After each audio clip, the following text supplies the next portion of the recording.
¿Están transmitiendo? No, yo sé que no están conectados, pero quiere escuchar a ver si nos escuchamos.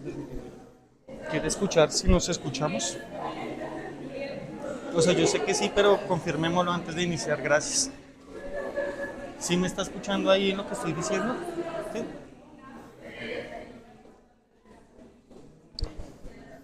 Eh, enciende.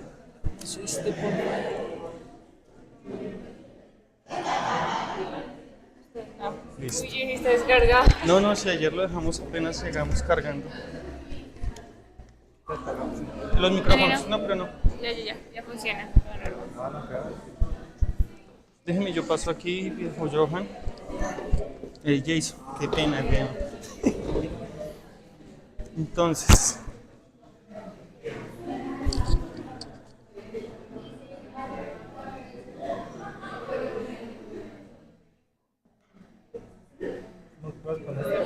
¿qué cosa? Hagamos una prueba, póngase un video de los que hay que proyectar. Un video de los que hay que proyectar. Uy, pero es que hay mucha estática, parce. Mire, póngalo a ver.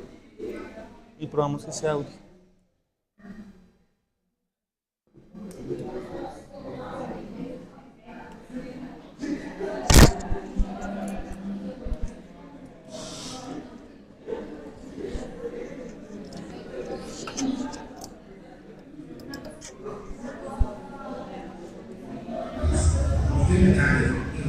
Bájale un poquito. Bájale más, bájale más. Si yo le subo aquí el mínimo. ¿Ya le bajó todo?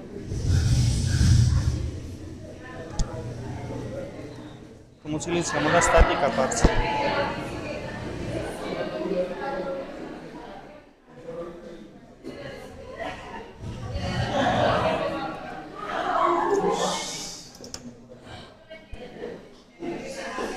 Del play ahí. Súbalo.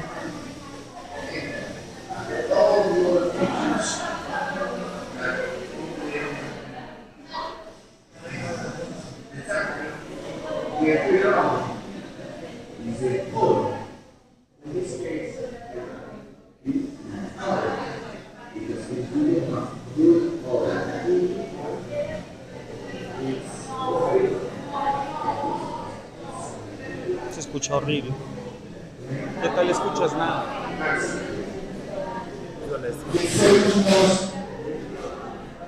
Con la este, pero la este. No, este es el nos da derecha o izquierda. Si le bajamos todo no suena nada. Si le dejamos todo en izquierda no suena nada. Nada, espere.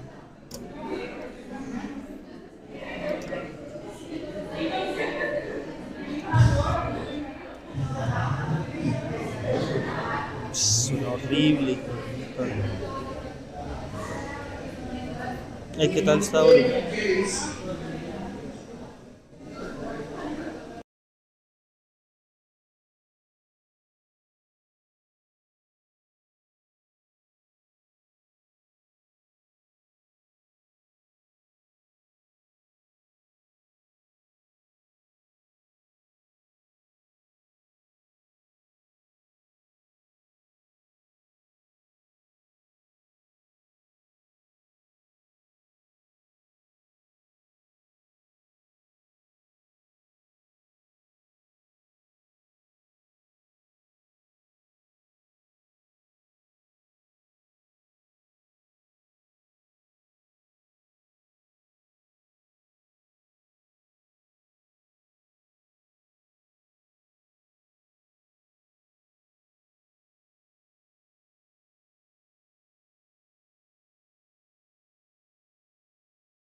¿Listo, Cucho?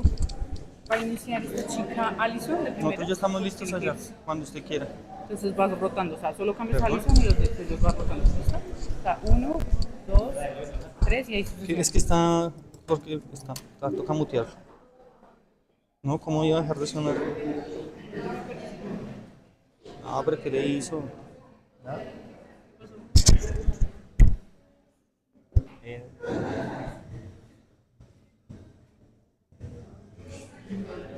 Le la quitó entonces pues.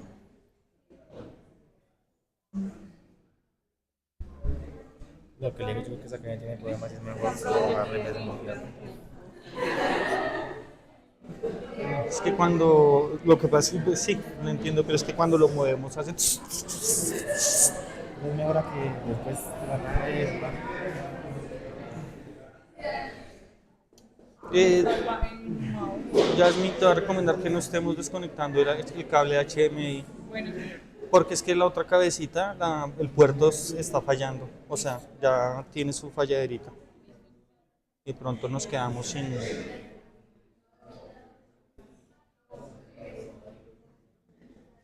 Tengo que llamar a asistencia. No, ellos ya llamaron. ¿Por qué quién dijo? Es que, bueno, sí, sí, ya... ¿Qué? No, que lo muteo es para la estática, pero sí, ajá.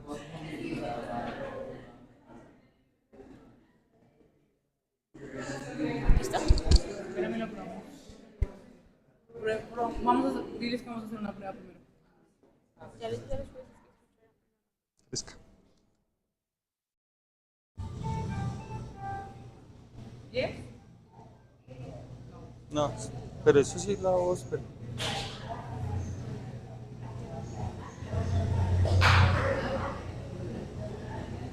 Pero eso sí es la voz, ¿verdad?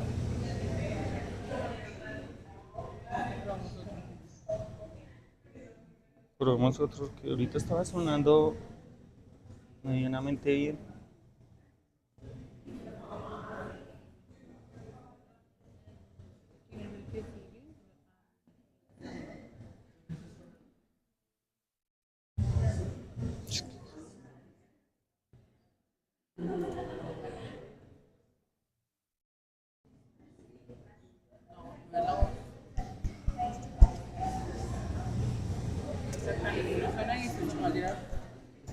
No, pero lo próximo es que desconectar me avisa porque por eso es que suenan las... Cámbielo, por eso es que...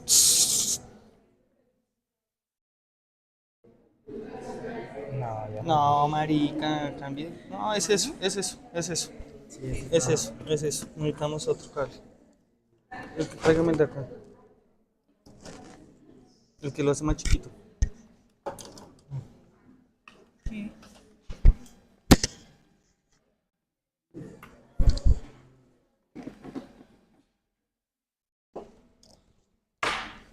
Ah, bueno, sí.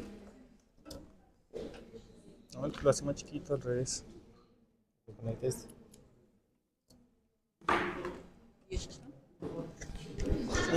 Pero es que esto tiembla, Jason, mire. ¿Qué? Esto queda resuelto ahí.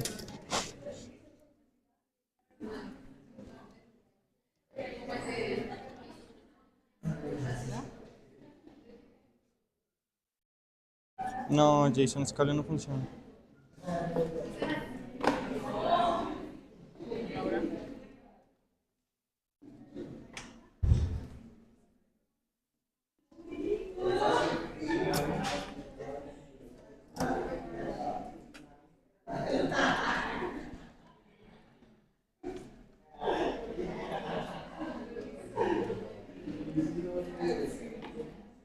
No, Jason.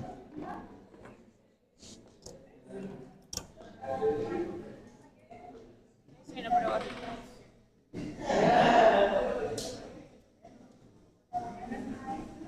Sube el volumen ahí. Tiene el volumen arriba. Y el del compu también.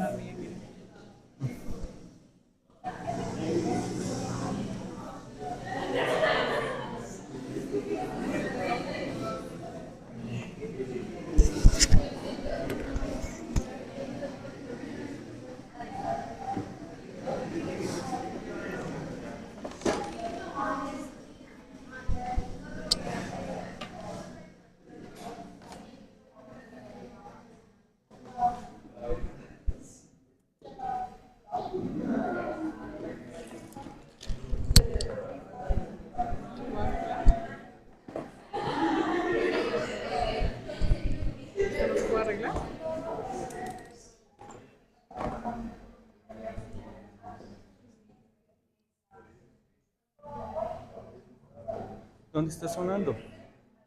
Aquí, No, porque aquí yo tengo muteado esto. sonando allá. ¿En dónde? Como en el HMI. ¿Está sonando ahí? Sí. Ah, pues por eso es.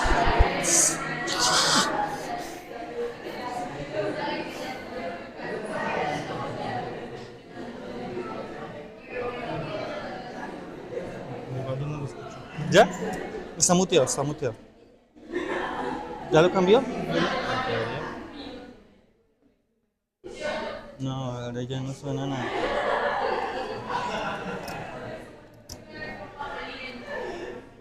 ¿Este de qué es? Ese es el de Don Robinson de acá, el aparato este. Jue puta. No, altavoces high definition, no. Dale acá, dale acá. No me está No. detectando. ¿Cuál va a poner? Este. Ese, hágale.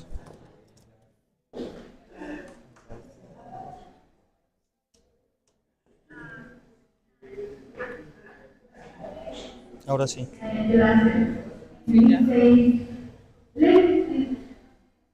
Listo, no me hagan nada. Listo, Juliet. Okay. Good morning. Good morning. Better. Okay. We are going to start now. So please welcome you to the last day of Global Citizens of the World English Project. Okay? So we're gonna start. So please, some recommendations before we start. Please don't talk too loud. Please don't get out of the room with more than one person. Please remember that some of us have heels and that is going to disturb the person that is presenting. It can distract them. So please do not make like much noise back there, okay? Remember your phones, please put them in silent in airplane mode so we don't distract the person that is here, okay? So with all that clear, we're going to start with Alison Rodriguez Garcia. So,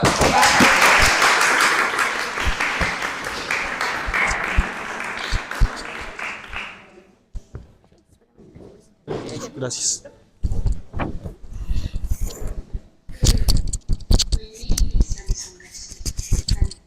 Student of animal science at Solomon Academy. In this video, I'm going to talk about the importance of English in global animal production and how this language connects our profession with science, sustainability, and innovation around the world. What is zootechnia? Zootechnia is the science that studies animal management, nutrition, genetics, and welfare. It plays a fundamental role in improving livestock productivity, ensuring animal welfare, and protecting the environment. In developed countries, animal production is highly advanced thanks to biotechnology, precision breeding, and environmental management. Why English matters? Most of the scientific information in animal science is written in English. More than 80% of research papers are published in this language.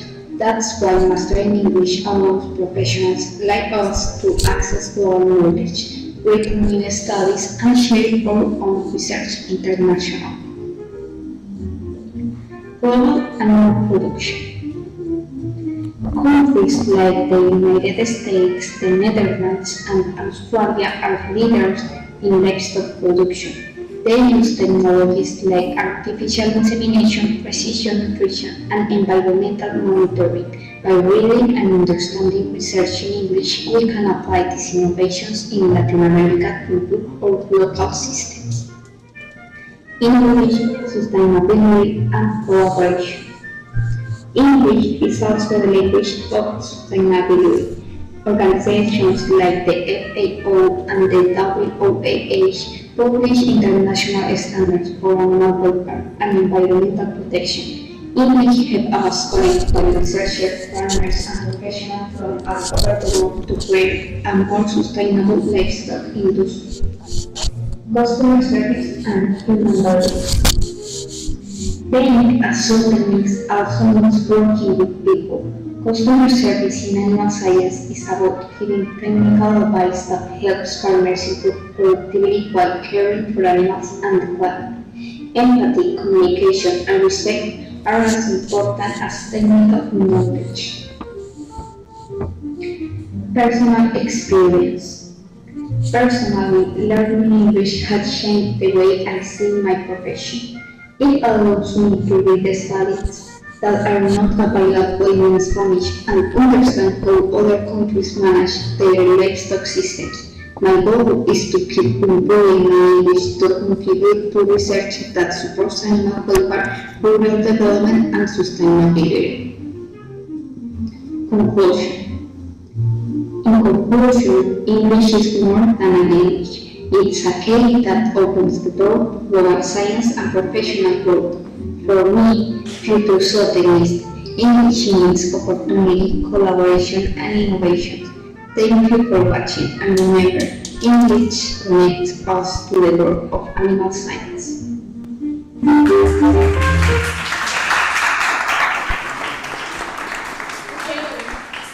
so let's welcome her to this first opening and start with her presentation, okay? So, a set of applause for her, please.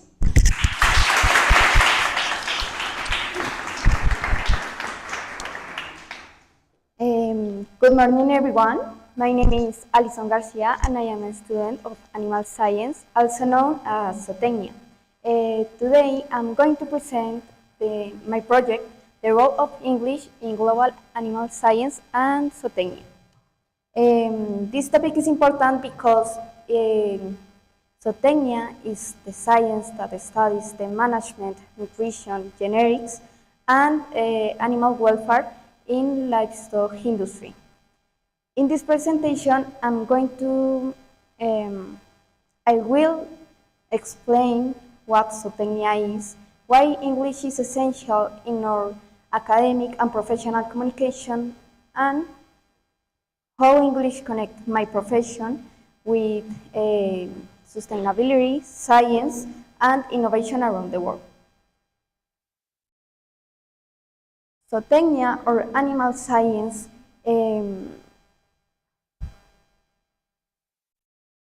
sorry.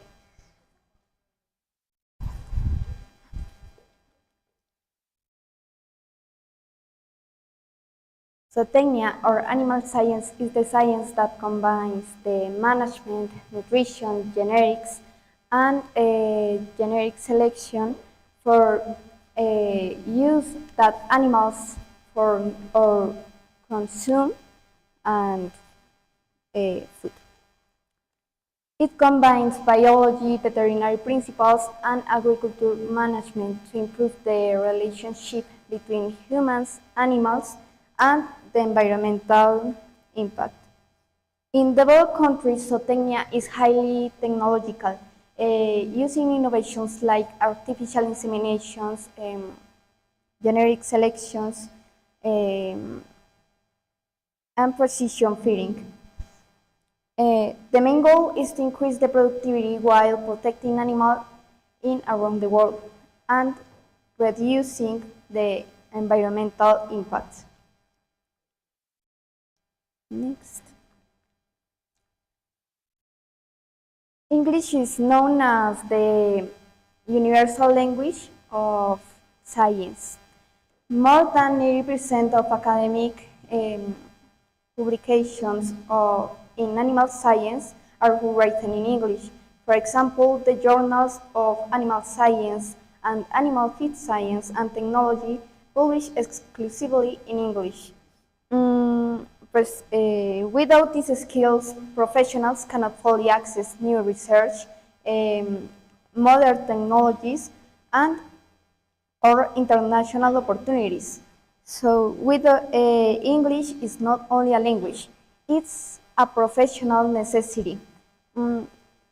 It allows us to share our ideas, publish studies, and participate in different conferences with experts from all over the world. Around the world, countries like the United States, Netherlands, Australia, and New Zealand lead the livestock industry. They have developed efficient systems that combine productivity with sustainability, so that helps us to produce more efficient the food with us consume. For example, the Netherlands focuses in reducing environmental impact from dairy farms, while Australia invests heavily in animal genetics and environmental adaptation.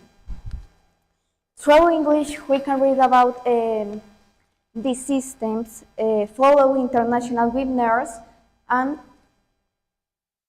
we have more opportunities around the world. By understanding English, we can apply these innovations in our countries and promote the local production and and animal welfare.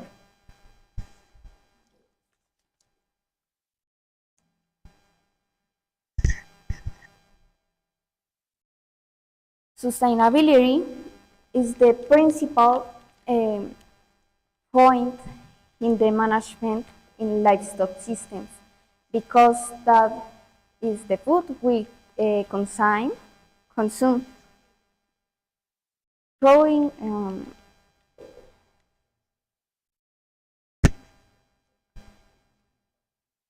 sustainability and role of FAO and WOAH. They are two important organizations for production, because FAO focuses in promote local little farmers and gives nutrition education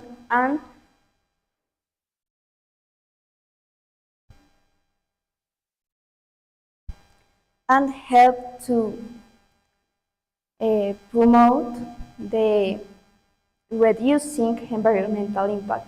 And the WOAH established parameters to reduce these methane emissions and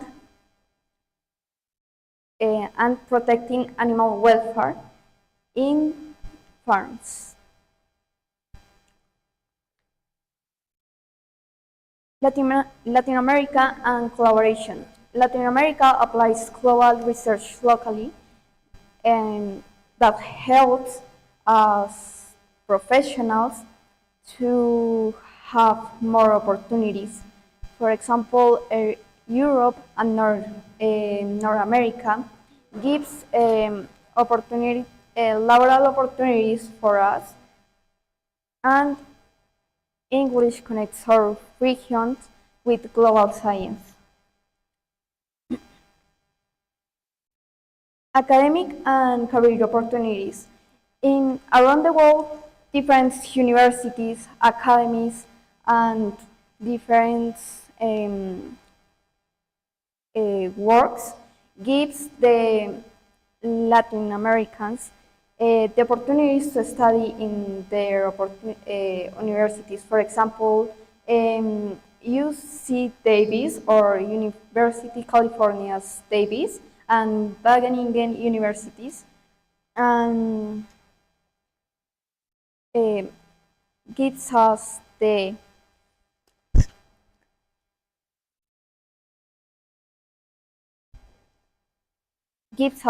opportunity for studies in their installations and give more knowledge and no more.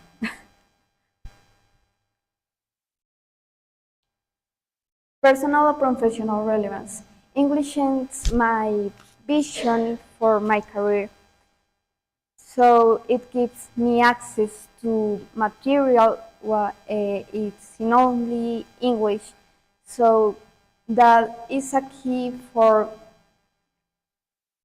to understand the different process, different management in different um, farms, and help me grow personally and professionally. Customer service in animal science. This is essential in my profession because the information are in English. So in Colombia, different producers in farms, non, they are not know English. So with so how professional, I have the responsibility to explain and helps there to translate and teach how manage the animal welfare. In conclusion, English connects to global science. It's a tool for innovation and sustainability, and our voice in English can change the world. Thank you.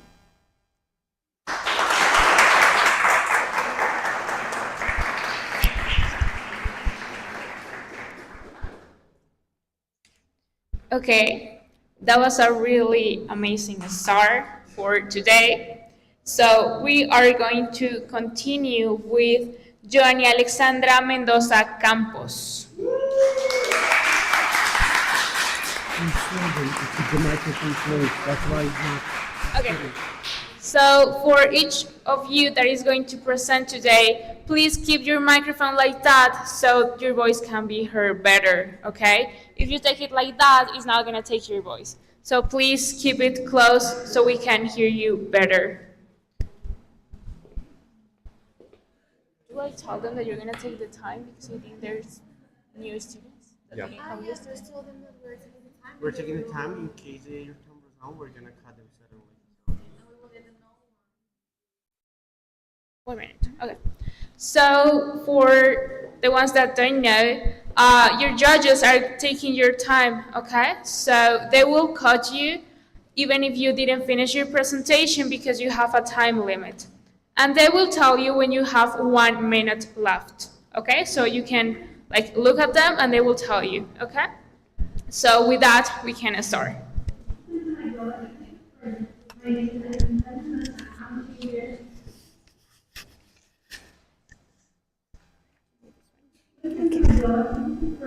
My name is Alexandra Mendoza. I'm 4 years old, and I've been a student from a teacher in summer college for almost 2 years.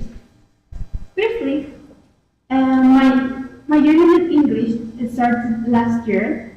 At that time, I was only able to communicate simple ideas or express my feelings. And everything was new, not only for me, but also for my classmates. And sometimes it feels overwhelming, frustrating, and even a little bit exhausting. However, by the time I learned that English is not just about learning new vocabulary or all the topics of grammar. It's about developing critical thinking and expanding our minds and discovering new perspectives throughout every challenge. Also, I learned how to face obstacles with perseverance, passion, and curiosity. But why English? Well, learning more than one language always was one of my biggest dreams. So that is the reason why I decided to go beyond learning only English and studying other languages. And then because learning new languages means discovering new cultures, meeting people, and see the world with different throughout different eyes. Now I would like to share with you a quote that has been stuck in my mind the last day, and it says, "Learning is the root of math of a culture. Tell you where is the people come from and where they are going." Thank you for listening.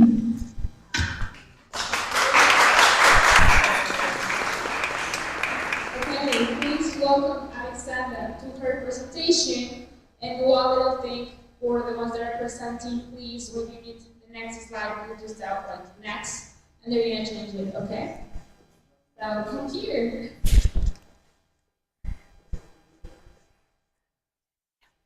Have you ever imagined being able to communicate with anyone, anywhere, without any language barrier? Or being capable of expressing what you think and how you feel and truly be understood? Well, when I was a child, I remember my mom and my aunt always listening to the powerful rhythms of Cranberries, the sweet melodies of Mariah Carey, and the catchy lyrics of Britney Spears. Even though I didn't understand any single word, something deep inside me knew I wanted to. By the years, I learned that learning more than one language can be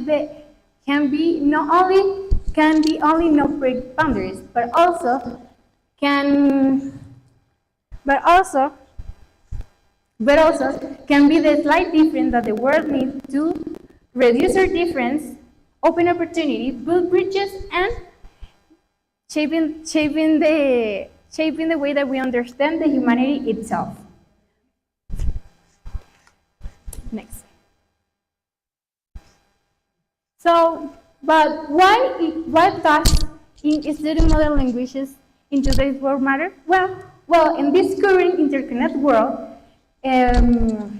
student the student MFL career provides their students the opportunity the to share their opinions in different cultures and in different contexts. And furthermore, open career opportunities in fields like tourism, tourism education, and diplomacy. But it's not only that. No, that goes beyond that. And did you know that learning a new language can actually improve your memory, and also can improve your cognitive development. For that reason, a student in this field is not just gaining communication skills, but also is a way to is a way to understand the humanity itself. Yes, and we live in a globalized world, okay? And communication defines who we are and how far we can go. But is the growth of English linked to the globalization? Absolutely yes. Undoubtedly, over the years, English has gained a dominant role in the world, shaping the way that how business operate, how scientific discoveries are shared, and also how we understand the development and we communicate throughout music, films, and social media. It's not talking about the internet itself. Furthermore, we live in today is a digital age. So most of the information of the world is in English. And via English learning, give us the capacity of get direct access to that knowledge, the global knowledge, allowing us to grow as professionally and personally. Wait, English is not just a language phenomenon. It's the way how globalization has continues defining how people communicate. But before I continue, I would like to ask you, have you ever heard about the APE. Oh, what is that about? No? Well, no, well, every year the EF institution operate the largest global ranking in the countries by measuring adults learning English proficiency. And this ranking is calculated by the EFZ, and I think that we already know a little about this. This exam evaluates English skills on listening, writing, reading, and speaking. But well, have you can notice, Europe has the highest English proficiency in 2024, followed by Asia, Latin America, Africa, and Middle East. These results have been stable for almost 2 years, with minor variations in their figures. Next, please. And well, but now let's talk about Colombia. Colombia was obtaining the 74th position in the global one and the 17th in the Latin America chart, with 485 points, five points more than the last year, that 2023. Sorry. And with this upper increment, that not only means that the country is focused on increase the bilingual people, but also the combining the strengths, the education, the linguistic education. Yes. Did you know that have a B1 level is not only the thing that you need to be hired in today's company? Yes, it's not enough. It's no longer enough to manage B1 level. Actually, after analyzing job platforms such as Thinkity, El Empleo, and CompuTrabajo, I reviewed 50 vacancies in the field of interpretation and translation. I discovered a clearly difference between salaries and based on the English proficiency of people. It can be seen that B1 level is not longer needed in those vacancies, but we can say that CV1 level was demand in most of the vacancies, with a 78.3% of requirement, offering salaries from 3 to 4 millions of pieces. And otherwise, the 26.7% was demand by B2 level, offering salaries from 2 and 2.5 millions of pieces. Even though we speak English, is no longer necessary to be hiring some companies, because nowadays they're not looking for people who can speak only English fluently, but they also are looking for the ones who can think critically and express their opinion and connect with others by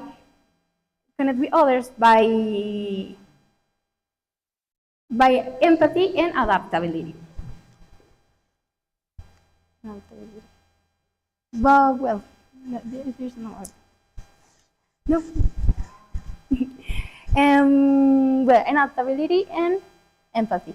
But well, according to the EF and the British Council, around 3% and the 5% of people here in Colombia speak English fluently.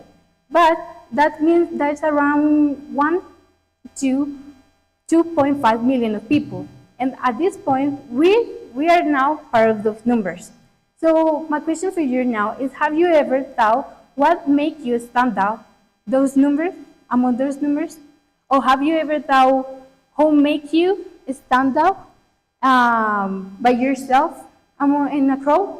Well, for me, that question is simple. Attitude. Always is attitude. And people who were know that attitude means more than be kind and attend with others, but also no means have a good customer service with others. In each stage of our life, we can have to be with a good attitude and and and and and be the ones who support others no matter what happens. Um, also, I would like to say that learning English is more than just learning mastery. Mastery. Why? Because it's the way that we communicate and we express ourselves, and can be the way that the worlds interconnect among every country, every region, and every city. Well, before finishing, I would like to say thank you for listening, and also I would like to say that English is not only the tool of mastering, but also that a tool which which pro which throughout that we can get results. So now that tools belongs to you. But furthermore, I would like to ask you what you're waiting for to learning and be the one who changed your world.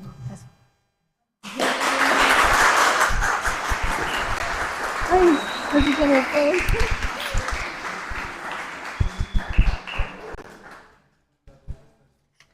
Okay, thank you, Alexandra, for that presentation. We are going to continue with Harold Snyder Vega Martinez. Where are you?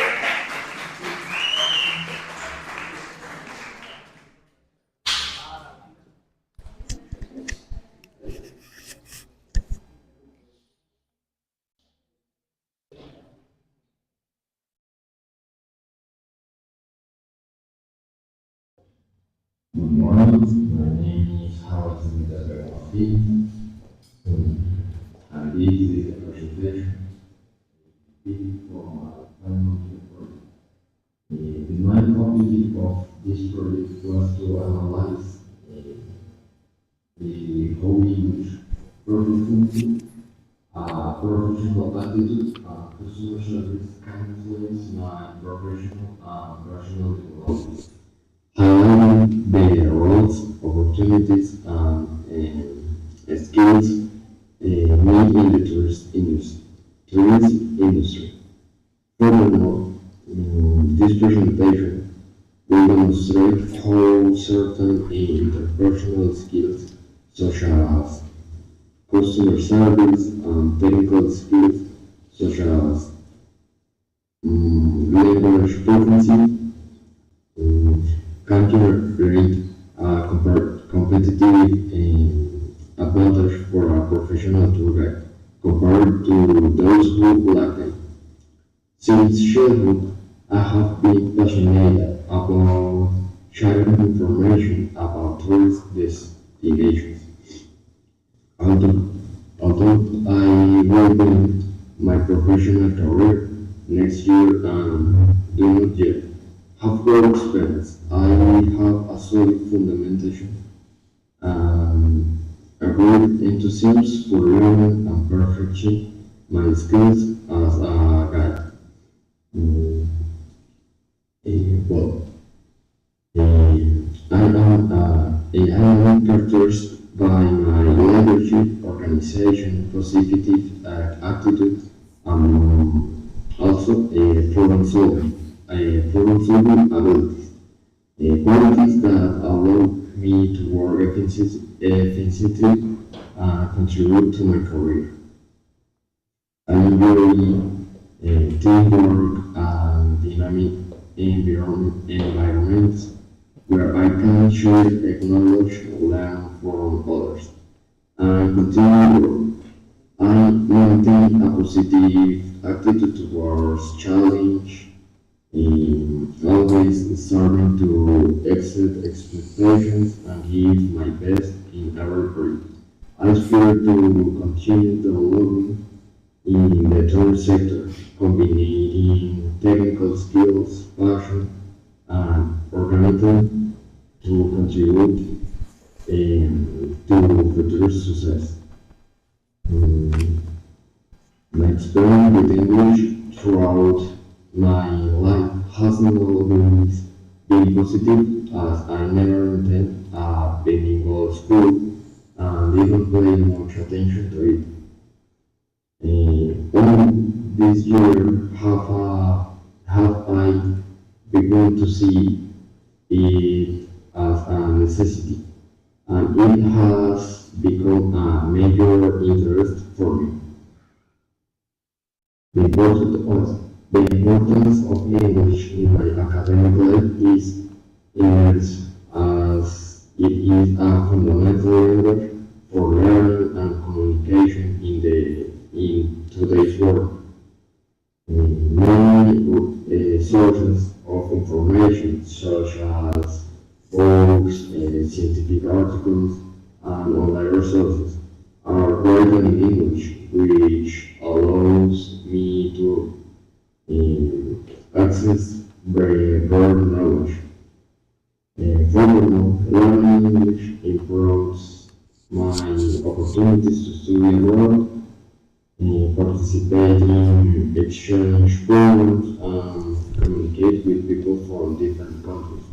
It also helps me develop cognitive skills, expand my vocabulary, and better prepare myself for my professional future. Thanks for listening to me.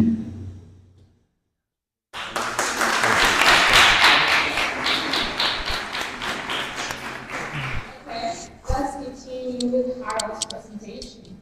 Stage is yours.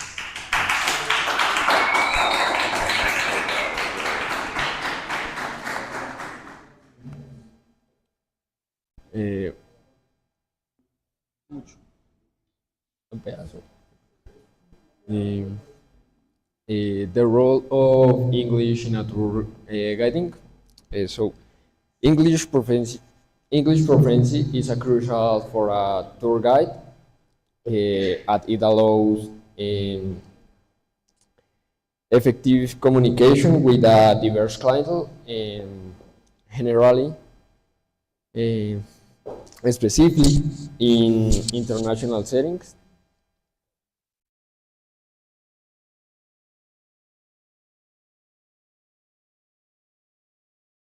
The importance of knowing English and a tour guide enhance communication, broader job opportunities, increase customer satisfactions, professional networking. Professional networking open doors in different aspects, like industry professionals and organizations globally. What is a tour guide? Tour guide is a person who leads visitors throughout various attractions, provide interesting information about the places, and historical information. Skills required for a tour guide. First, first, excellent communication skills. This skill is very important because a tour guide need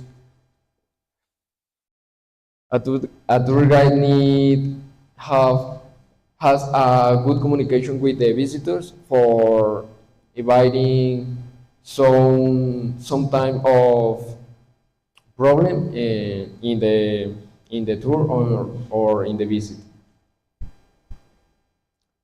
Strong in personal skills. Strong in personal skills help tour guide build rapport with tourists and making experience memorable. Knowledge of local history and culture.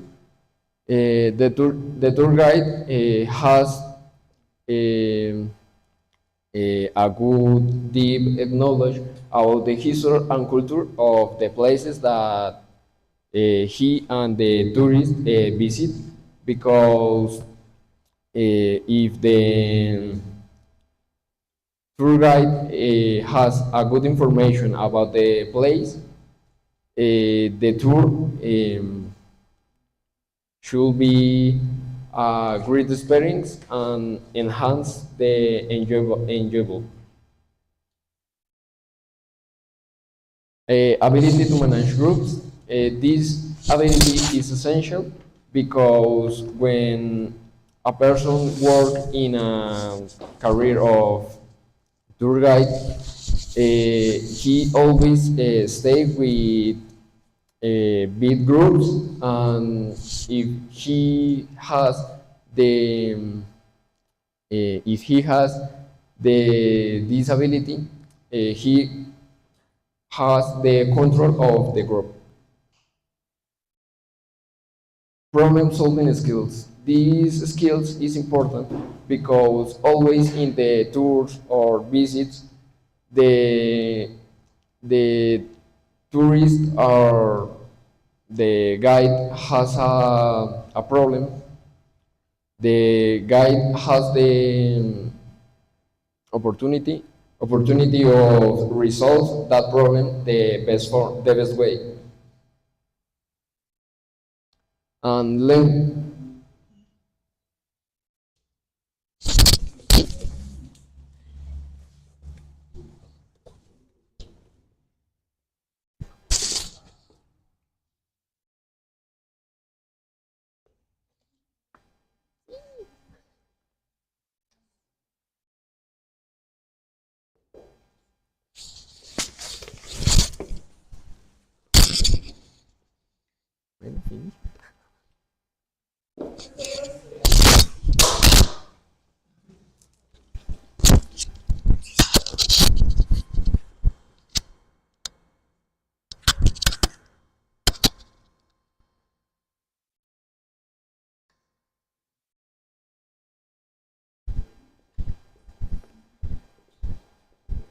señor.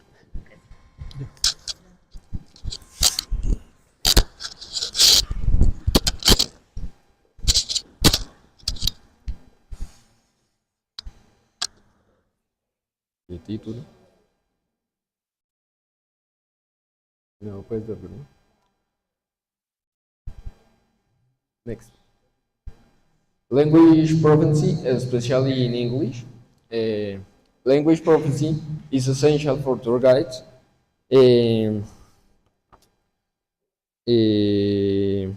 maximizing effectives and opportunities for tourist guides.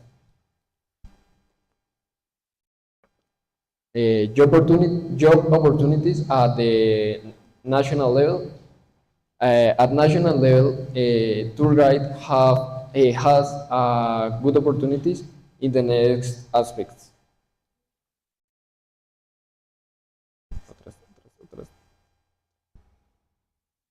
National parks and monuments, museums and cultural institutions, city tours and local attraction, and corporate and private events. And at level international, has the opportunities in diverse global employment, experience different cultures abroad, work with international clients, career growth potential abroad, and networking with global professionals.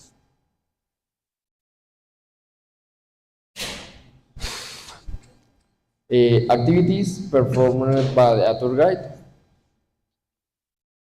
leading tours and provide information. The no, the tour guide has the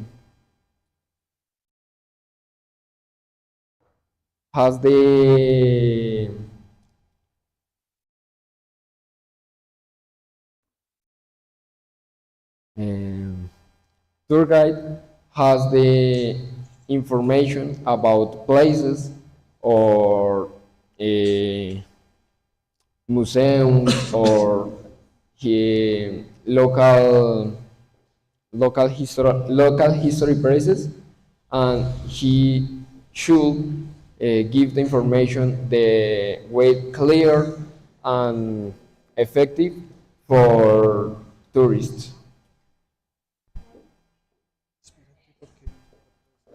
Eh, en, engaging with tourists, eh, the the tour guide has inter has interact with the tourist, the form that tourists feeling the form calm and generate a good atmosphere for the goodness of the tourist. Planning and organizing tour itineraries. A tour guide always generate itinerary where, in which he providing the places where visit and the possible problems that like change weather or something like that. Ensuring safety and comfort of participants, acknowledging English, the tour guide has the opportunity of resolving questions and problems that the tourist presents along the trip. And that's it. Thanks for.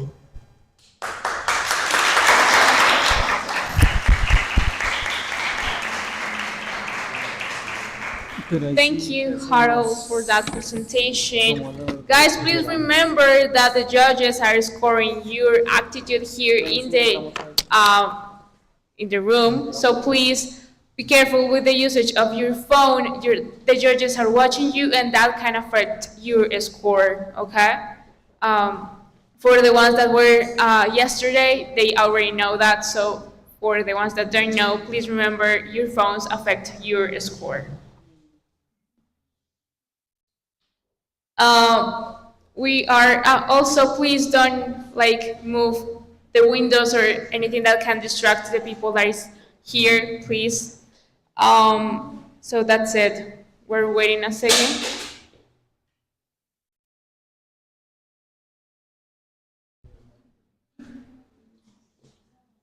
Okay. So to continue, Karen Lorena Cortez Sanchez is going to present us.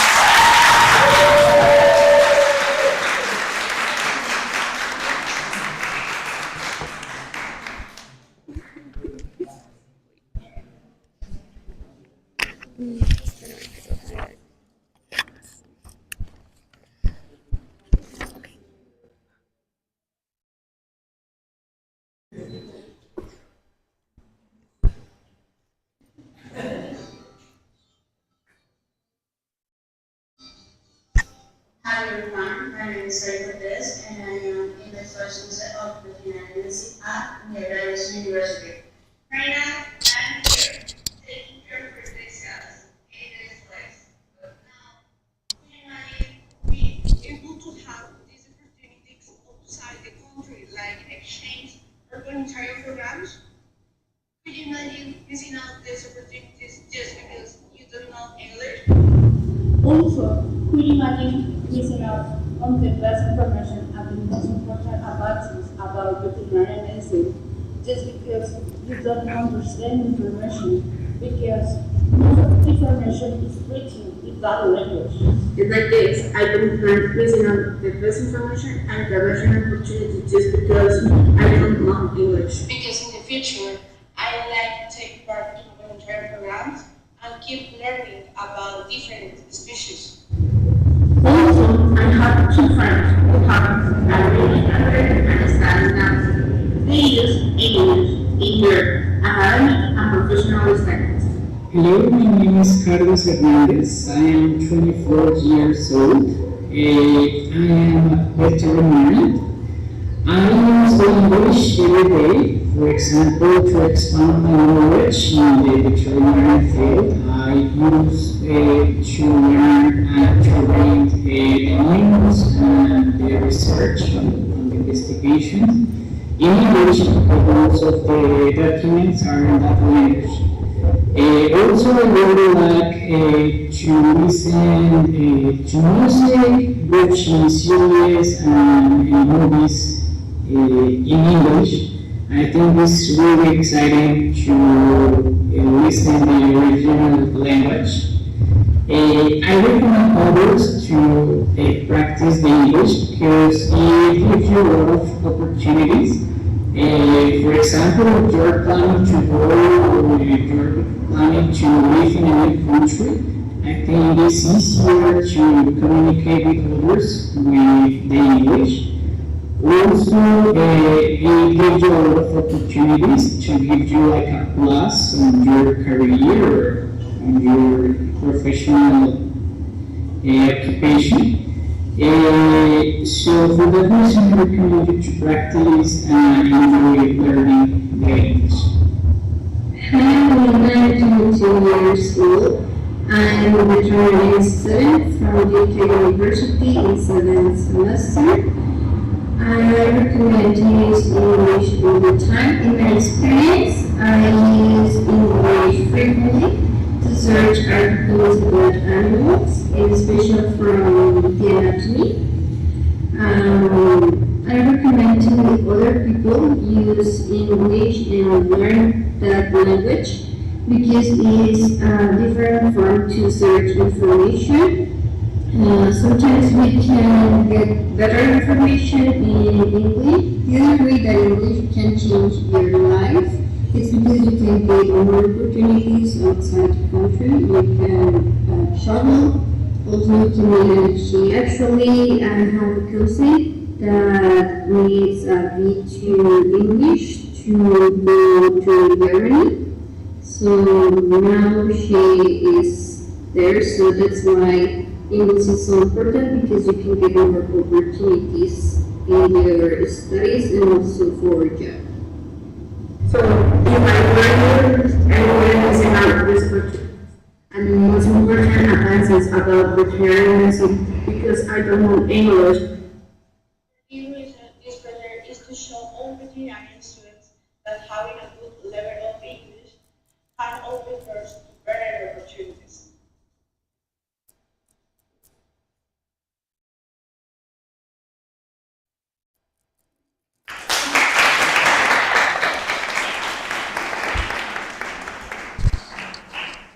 Okay, let's welcome Karen to the stage for her presentation. Come here. Hi everyone.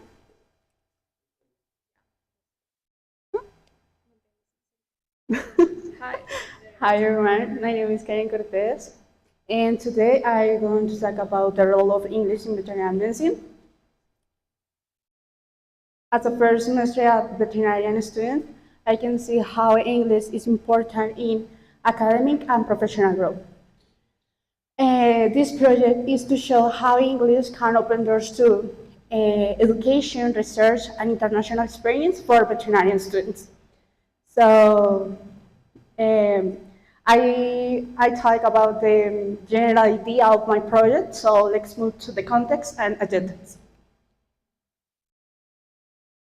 As we know, English is very important because it helps to learning, research, and professional growth. So in this project, I focus in three main objectives, points. First, to explain the importance of English in veterinary education. Second, to show how English supports professional growth and global collaboration among veterinarian students. And finally, to highlight real opportunities to have veterinarian students through volunteering and academic exchange.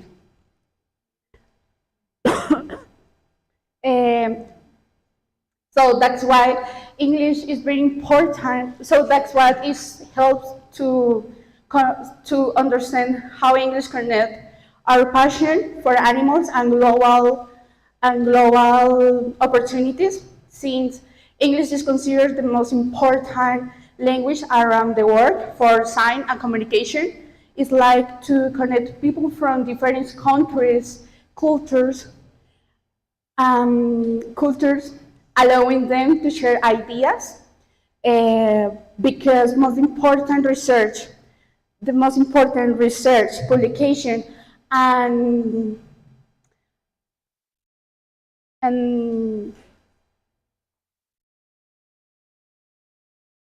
conference are in English. So that's why it's mean veterinarian students who speak and read English frequently can easier to access this information.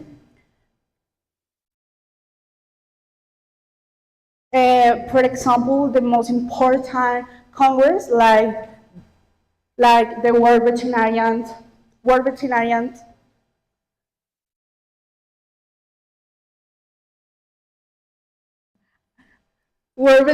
Association in Washington is the most important congress in their area. Some the journals like the American Veterinarian Association and the American Animal Hospital Association, they publish their articles in English. So it's important for veterinarian students that practice their skills in the future.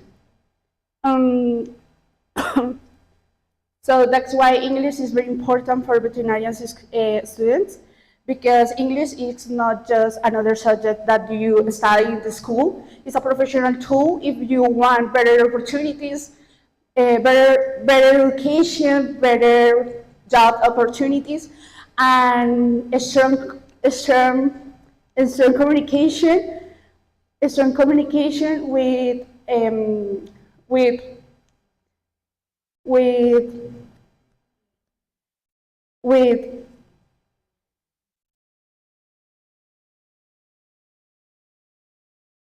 organization around the world.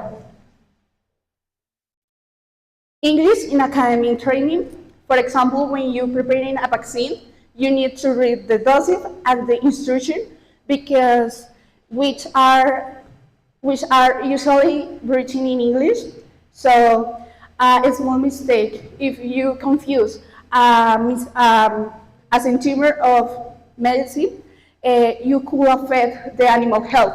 So that is why it's important to read and understand the instruction and information, because if you have a small mistake, you could affect the animal health.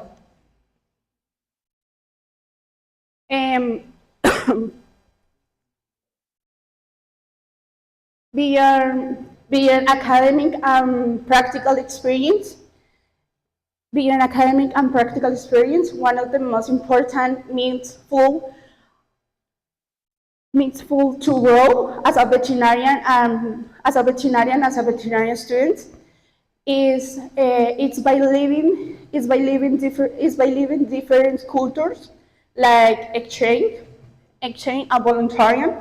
So volunteering is not only just animal care. It's about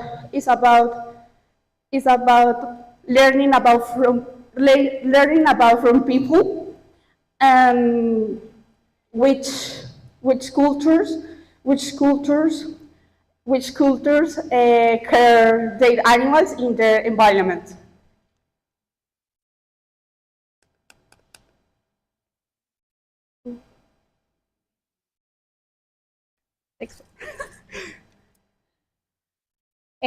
Now I want to show you some Colombian universities that have voluntarian and international exchange about the work. One of the most important institutions in Germany. One of these universities are Unagrarias University. It's like when now I'm studying. Universidad Antonio Nariño and Universidad de Ciencias Aplicadas. One of the first skills that you need, that required, it's to have a B1 or B2 level of English. And some of the organization who sponsor this voluntarian and exchange are Colombia Futuro and ICETEX. Finally, guys,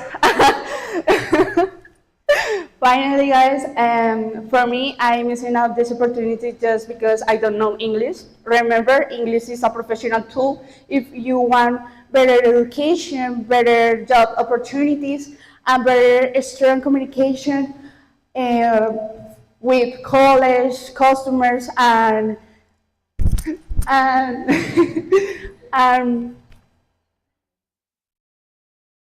an organization around the world. Thank you.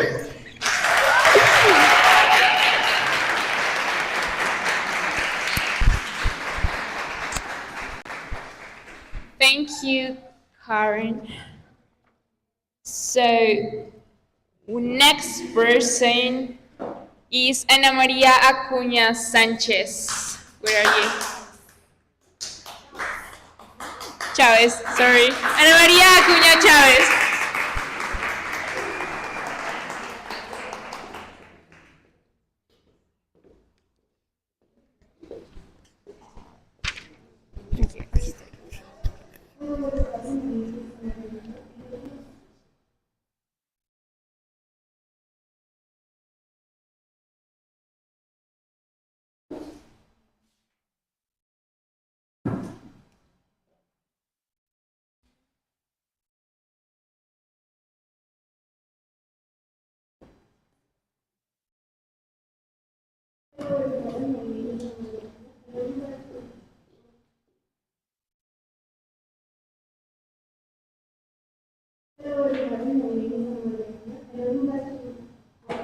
What English is so important for me.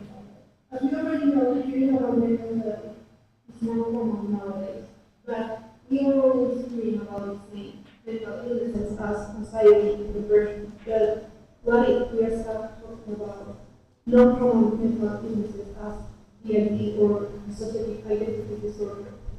Looking for information around this mental disorder is really hard because there is a huge language barrier. Many of the articles, PDFs, etc., are in English, and it's really hard finding an article in Spanish without complete information. That's why English starts being so important for mental health. If we take the time to translate each article about mental health or non-common mental disorders, we are going to see a big change on the world. What is dissociative identity disorder? So for this explanation, we will see President Doctor talking about what is dissociation. So let's see the video. Buenos días, mi nombre es Mateo Andrade, soy médico residente de psiquiatría. Este es un video para explicar qué es la disociación en psiquiatría. La disociación es todo un espectro de fenómenos que pueden suceder cuando una persona tiene ansiedad o tiene tristeza y no cuenta tal vez con herramientas psíquicas o psicológicas para procesar con esa ansiedad, esa tristeza, ese malestar o ese trauma Entonces, la mente encuentra formas de poner distancia con lo que la persona está sintiendo. Las formas más leves de disociación son la disociación ideo-afectiva, que es un estado que estoy seguro que todos hemos sentido, que es cuando uno sabe que pasó algo muy grave como un accidente o una enfermedad o lo que uno quiere, pero no alcanza a sentir emociones. Es como si uno estuviera hablando de algo que uno no comprende por dentro. Eso es normal, no es parte de una enfermedad y puede irse directo solo, luego después va sintiendo las emociones relacionadas con el momento. Un poquito más grave, la disociación se puede volver en despersonalización, que es la sensación de no ser uno mismo, de estar mirando su vida como si uno fuera un actor, la vida fuera una película, o como si la vida no fuera de uno, sino como que uno estuviera como espectador. Un poquito más grave está la desrealización, en la que se siente como si la vida fuera un sueño, o como si la vida fuera falsa, como si la vida no estuviera ocurriendo realmente. Algunas personas describen como si estuvieran viendo su vida en una pantalla que está muy lejos. Incluso más grave, la disociación puede llegar a presentar fenómenos de amnesia. El trauma o la tristeza es tan fuerte que la mente recurre al olvido como estrategia para distanciarse del dolor, para no procesarlo directamente. Entonces hay periodos de accidentes o enfermedades que la mente olvida, pero se puede recordar, se puede regresar a la relación de realidad, se puede regresar a la conexión entre la vida y la mente, si se le da la oportunidad a la mente de hacer el proceso, de confrontarse con la tristeza que está doliendo. Y ya en el punto más grave de la disociación, hay algunos fenómenos que son menos frecuentes, que son la fuga disociativa o el trastorno de identidad disociativa, donde la mente emplea unas estrategias muy radicales para no enfrentarse con esa tristeza, con esa rabia, que puede ser vivir la vida desde otra personalidad o una fuga. Realmente una fuga es un episodio en que la persona arranca a caminar, a correr, y después no sabe lo que hizo durante ese episodio y no lo recuerda. Sin embargo, estos fenómenos son muy poco frecuentes. Muchas gracias. This information is stored in our hands because there is a lot of people with any kind of dissociative disorder that needs help and nobody knows about it. I like saying that DID is a hard mental disorder to live with because you live with a lot of people in your head, people that is talking about different topics. They are not just your thoughts, just different people with accent, with different ages, with different personality symptoms, as Dr. said, and many others that are like sub-disorders, like mood disorders, depression, anxiety, psychosis, etc. The thing is that this information on health professionals is so big. This is why English starts being so important, is we focus our knowledge on translating this information about mental health, about DID. Many of health professionals are going to know about this non-common mental disorder. To conclude, English is important because we need to break this language barrier on Colombia. Thank you so much. Bye-bye.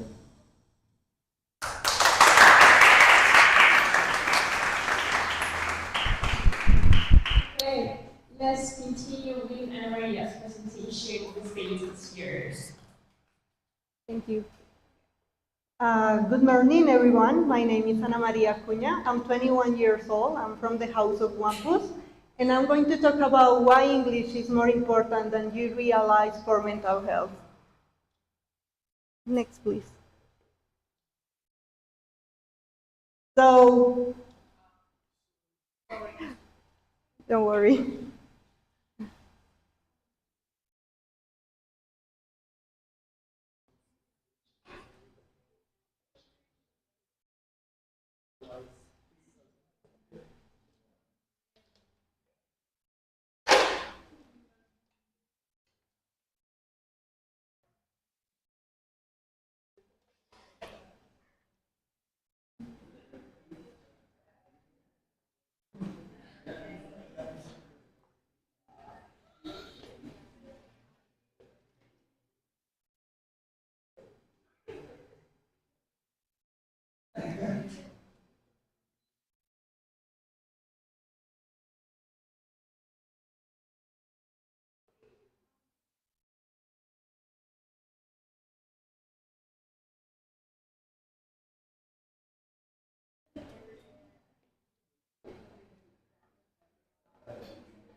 Okay, guys, let's continue. So please silence and go back to your seats. Thank you. So mental health sounds more around the world, and that's a pretty good thing actually, but have you heard about dissociative identity disorder or DID? So as we already watched on the video, dissociative identity disorder is a spectrum. It means that each person with DID is going to look completely different. It's the same with the autism. Each autistic person is going to look different because of the highest of the levels. So as we can see in the picture, the spectrum of DID starts with a normal dissociation stage, everyday dissociation, that is, for example, when you start talking with somebody and then you realize you didn't pay attention what the other person was saying, so you are like, okay, yes, that happened. So this is a normal dissociation. Then is the checking out or tuning out, that is literally dreaming awake. And then is when dissociative starts being a disorder. So as we can see in the picture, there is a PTSD or post-traumatic stress disorder or a trauma. Understanding trauma like something that your brain interprets like was too much for you. I like to put this example. Our first day at school. So maybe for you was a difficult day, but it didn't cause trauma. But maybe for the child next to you, it was the hardest day of their life. So as this child couldn't talk about it, it caused a trauma. So that is when PTSD or post-traumatic stress disorder or a DID could start. So then is the dissociative amnesia and some other dissociative disorders as the depersonalization, derealization disorders, and at least dissociative identity disorder. I use this picture here because I found it really cool to explain what is dissociative identity disorder. That I was saying in the video, living with a lot of people on your head called alters. So each alter has like their own likes, their own dislikes, their own personality, and that's too much for a person. So the person with some alters called a system. So they are a system complete. So next, please. So why is so hard to believe on DID? So as I was saying, the person with DID lives with some alters in his head, in her head. So usually when the alter takes control of the body and the consciousness of the person, we call it a switch. So we have a switch with the alters. So I'll give you another example. So if a person with DID is a 40 years old man, and then one of his alters is a 5 years old girl, the man is going to act or be like a 5 years old girl. So this is a hard mental disorder. So to continue, I would like to show you one of my alters taking control of my body and existing. So let's see this video, please. This one.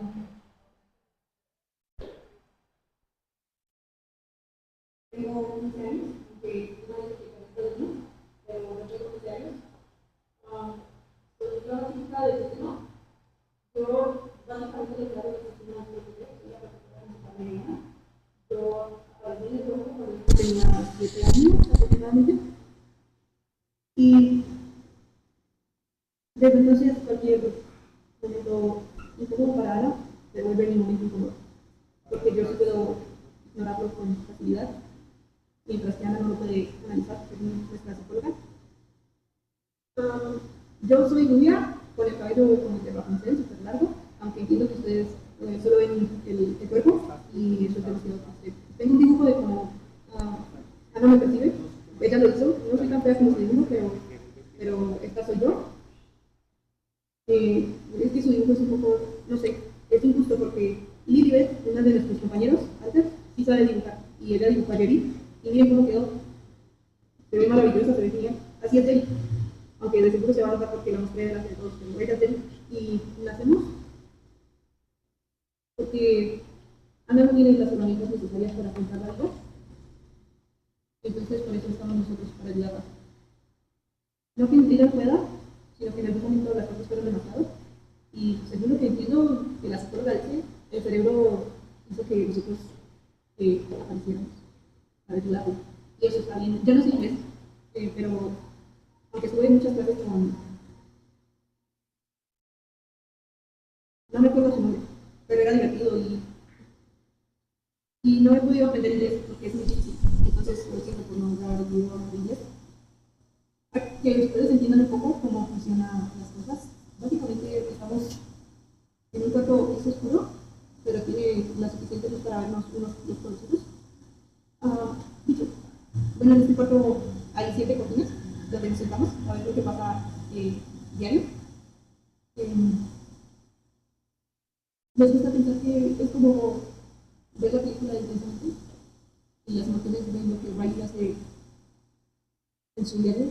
Así es, básicamente, cuando tomamos el control, Ana se va a dormir o entra a su cuarto seguro. Pero a veces cuando tomamos el control y ella se va a dormir es cuando ella no recuerda nada.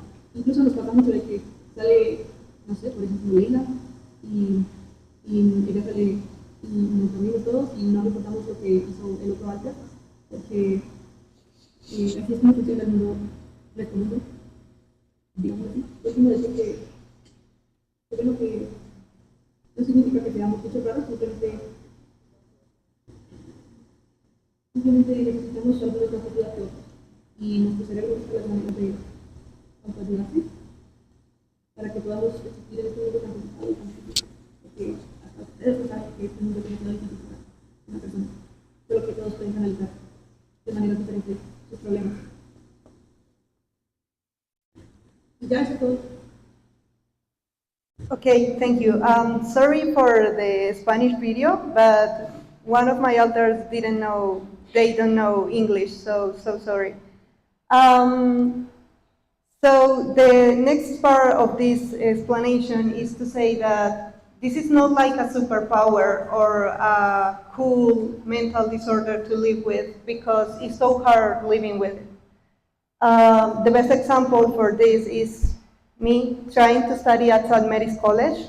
One of my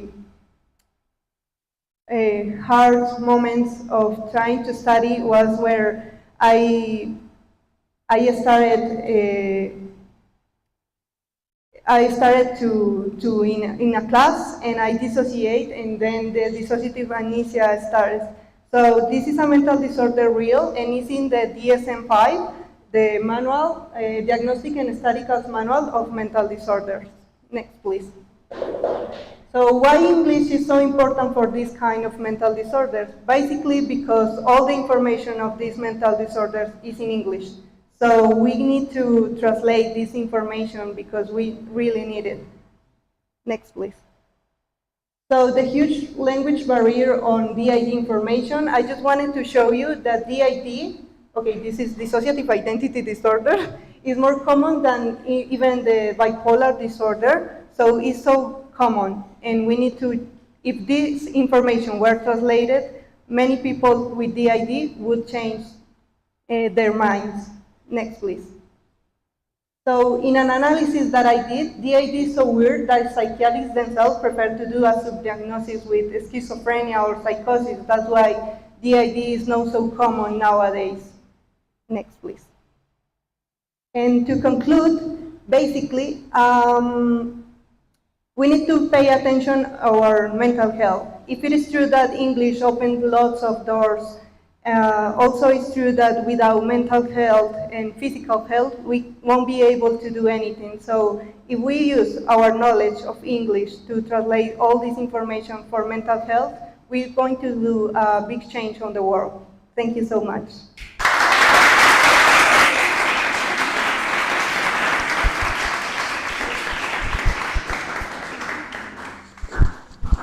Okay, thank you, Ana Maria, for that amazing presentation. Now we're going to have 15 minutes of break, okay? So please be back at 10:20, okay? All of you. Also, be careful with the noise because there's people in the library, so please like go down, but don't make too much noise. Thank you.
Say hello.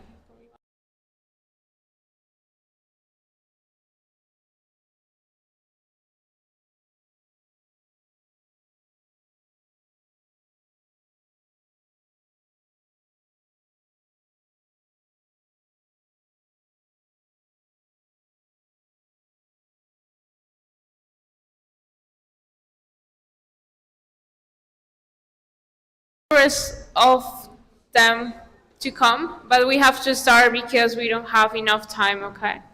So, okay. Let's start with the video, please. El video, please. Okay, so next one, him.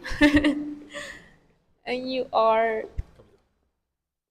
Camilo Andrés Gómez, here.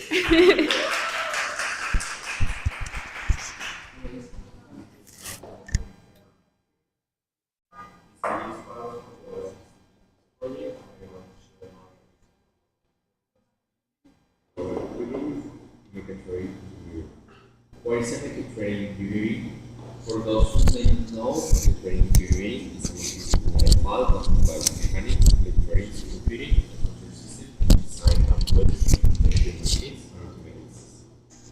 Mechatronics engineering work in areas like robotics, industrial automation, and artificial intelligence, creating technologies that make our daily lives easier and produce more efficient. In my case, I like to work in fields related to robotics development or automation system for modern factories. An important point of this video is my career in English. This plays a fundamental role in my career.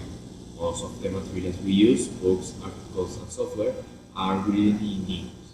For example, IEEE Explore is a digital library that publishes research papers about engineering, robotics, and automation. MATLAB is a program we use to design, simulate, and analyze systems mathematically. And Arduino is an open source platform for building electronic and robotic projects. All of them are fully in English, from the manual to the programming. That's why learning understanding technologies and solve problems with confidence. Other point is global opportunities and soft skills. English also connects me with international opportunities. Global companies like Siemens, ABB, and Bosch use English as their main language. Siemens is a German company that develops automation and control systems. ABB is a Swedish company focused on robotic and industrial technology. And Bosch is another German company that works on innovation, mobility, and smart manufacturing. All of them look for engineers who can communicate in English to write reports, present projects, and collaborate in international meetings. English is also essential for continuing education. Universities like MIT, Massachusetts Institute of Technology in the United States, and the University of Cambridge in the United Kingdom are leaders in robotics and automation. The programs are research centered in English, so mastering the language opens the doors to study and grow in this institution. Personally, I see English as a bridge to connect my dreams with real opportunities. It's allowed me to learn, innovate, and grow not only as an engineer, but also as a global citizen. For me, English represents connection, confidence, and collaboration. That's why I'm committed to continue improving it, because mastering English means opening the door to a global future in mechatronic engineering.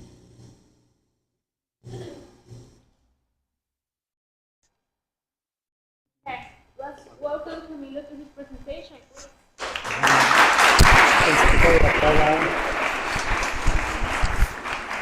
Hello everyone, my name is Camilo. As you listened before, I'm a student of mechatronic engineering.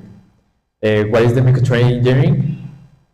It's simple. It combines the mechanic, electronic, and programming. The mechanic it's the part where you ensemble, make a piece, and the electronic is the circuit where you try to the part of the mechanic move. And the programming is the part of where you try to program, and the electronic and the mechanism is one. It's all that is for an automatic system.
Well, next. The topics that I will talk about is the academic importance of English in mechatronic engineering, the role of English in global job opportunities, how English promotes innovation and teamwork, and how it helps us develop soft skills and positive attitudes. Next. The academic importance.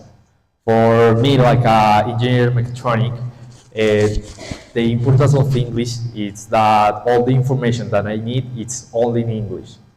Like platforms like IEE Explore is a digital library that is completely in English. And translate this page is so hard because it's a lot of time that I waste, and it's more easy to learn English. Platforms like Arduino, it's for something about electronics. It's for make circuits that it's used to make things like you can use form automatically. You don't need watch all the time this thing for the word. And MATLAB is a program that we use to analyze graphics information that we use for mathematics. The global opportunities for engineers, it's so essential the English because companies like Siemens, Bosch, and ABB are companies that is for a mechatronic. Siemens and Germany company and Bosch is for automated systems. ABB is a Swiss company that is a specialist in the innovation. Same, the global opportunities in not only in the job, same as the studios like the MIT and the University of Cambridge. It's our college that has international studies. Next. The innovation and the teamwork. For an engineer mechatronic, it's essential the communication. Not only work with Colombians, work with, I don't know, Americans, French, people around the world. And I need a good communication that for the good work in our space. My conclusion is that English is essential for my academic and professional profession world. It helps me to learn, innovate, and connect globally. For me, English is not just a language; it's a bridge to future opportunities and global progress. And the English is it's the key for an engineer at I think a teenager is today because yeah, is the key. It's allow us to open the door to a world that help us to how say it there the academic and professional world.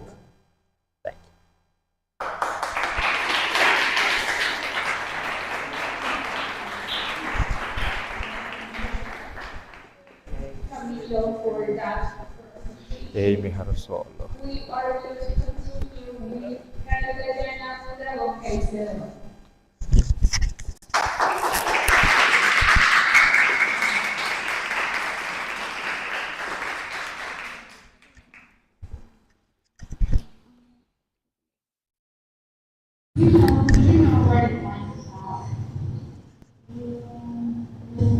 What do you think it was?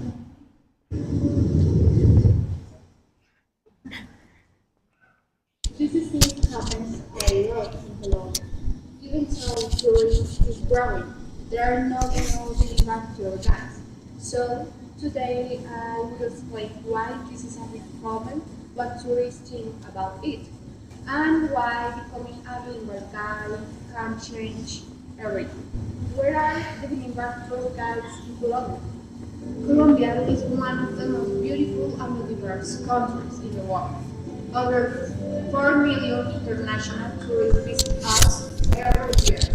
And they want to discover our culture, our food, series, and culture. Tourism is a key part of our economy, creating jobs and well, a lot of opportunities.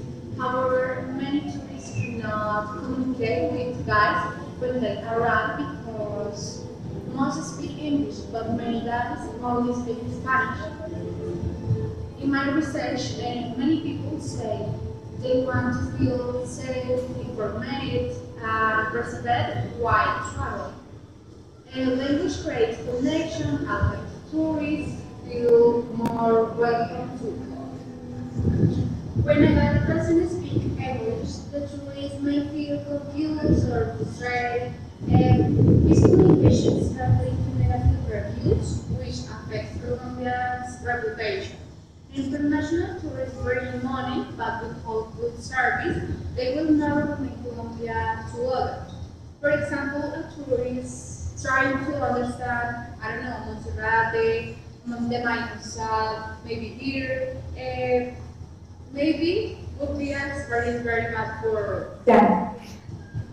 Language barrier tourists. No language, lost opportunities.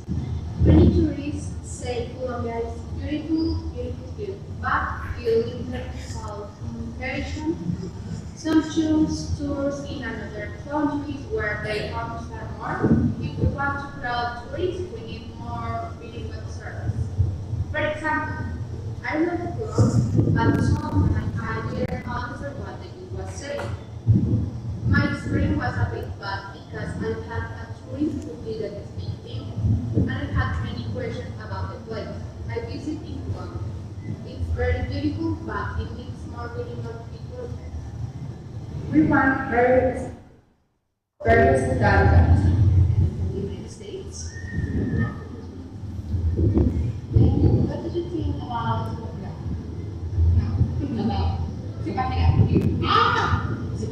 Zipaquirá, that's the name of the city. Yeah, right? We just got here. But right now, I think it's gorgeous. And the colors, I was just wondering about the independence of one of the countries, which was Gran Colombia. Did you think that it's necessary to have a bilingual guide? A bilingual guide? Yeah. For him it is. I prefer a guide just in Spanish because I'm trying to learn Spanish. But in general, I think it's good to be bilingual in general because I think when you are bilingual, you learn more about the culture of the language that you're learning and you get open your minds to learn more about the world and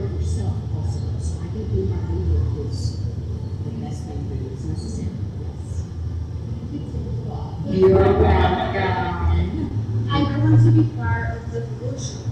Learning language allows me to speak with tourists from around the world. My goal is to represent my culture and show of the best of my culture. Every tourist deserves a guide to understand it. If Colombia invests individual guides, tourism will grow stronger, create more jobs, and help local communities. Communication connects cultures.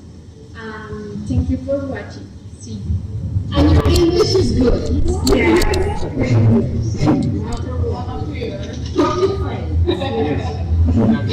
You have to speak if you don't.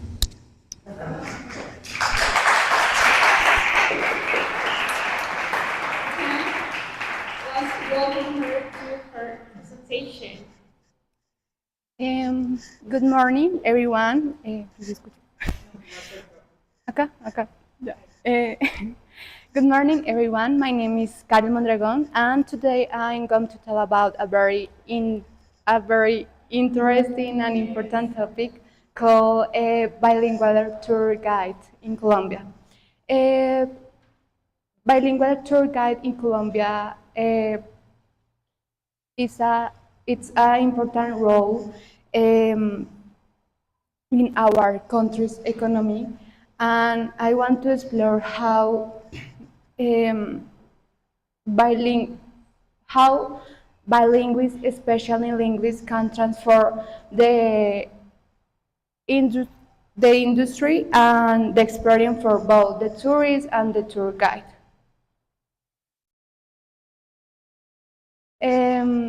Content. First, the introduction, but it's important to know about what I. Second, the facts, because shows are real information about the tour guide here in Colombia. Third, the problems for the solutions, 5 conclusions, and finally, I tell you why that is important for me. Introduction. Colombia is one of the most beautiful countries in the world. We have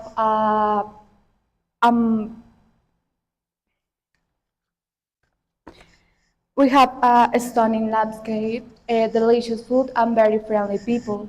Every year, more international tourists come to visit our beaches, mountains, and our cities. But there is something that sometimes make the experience difficult, because it's to say the communication, because some tourists don't speak the English, and some guides don't speak the English fluently. That's why I decided to focus my project of bilingual tour guide professionals who can share Colombian culture and history with all the world in English and in Spanish. Facts. Now I want to share some data from the EF English Proficiency Index by 2024, published by EF Education First. According to this data, Colombia ranks in 17th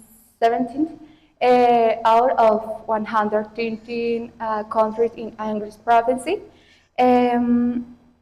This means we still a lot improved in English. Education, especially in tourism-related areas, in Latin America, countries have higher levels of English proficiency. So if we invest in language education for tour guides, Colombia could become a much more competitive destination. This graph shows exactly how our level compares with other countries, and reminds us why bilingual is so important. It's economic tour guide. It's to say that it's not a competition between countries, but it's important to have a higher level to bilingual tour guide because another countries in Latin America have a good nice of level of English.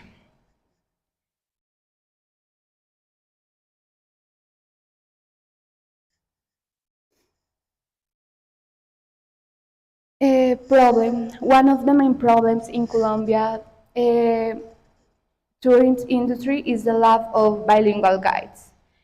Um, Many guides only speak Spanish. That makes the communication some difficult with international tourists. As a result, the tourists sometimes don't fully understand or maybe feel disconnect with the tour guide. And this is a big problem because if the tourists don't understand nothing about the guide say, maybe they go to with another thing of Colombia because the tourists sometimes the English is limited for the tour guide, and the tourists may feel disappointed. This also affects Colombian image as a tourist destination. Other countries like Mexico or Costa Rica already have many bilingual guides. So tourists might prefer going there instead this language barrier limits both tourists and tour guides. This language satisfied with the economic growth or the tourism sectors. Maybe the problem is the tour guide only speak Spanish when they need to speak English, and the tourists they go like, what is that? And is not the image that they had that Colombia. Solutions. But there are many solutions that we can do to solve these problems. First, we can create English training programs for tour guides. These programs can teach English, focus on touring vocabulary, how to describe culture, explain the traditions, or give some direction. In this part is to focus in how to talk with something that don't know Colombia in general. Second, the government and private companies can work together and have a support to offer scholarships, incentives, or workshops for guys who want to become bilingual. Here, we can use the technology apps like Duolingo or online exchange programs between Colombian guides and international organizations can improve both language skills and cultural understanding. Maybe here we can utilize AA. Is in this age. It's important because the AA have a lot of tools, and maybe the AA it's like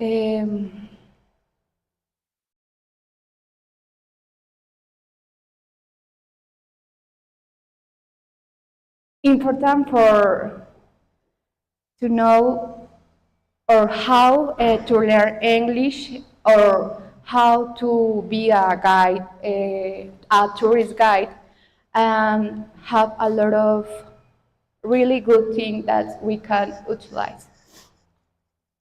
If we apply the solutions, we could create a new generation of professional bilingual guides ready to represent Colombian internationally.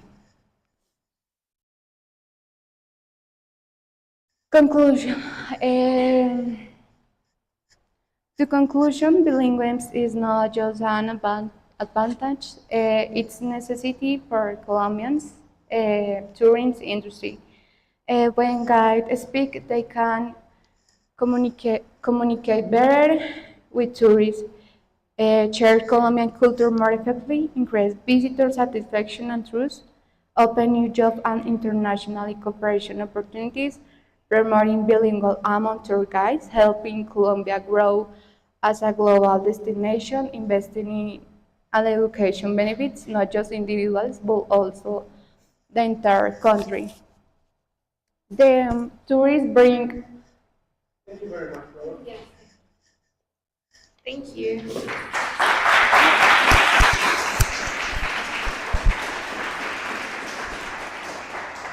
Okay, thank you for the presentation. Now we have Francie Ginette Torres Bustos. Please come here.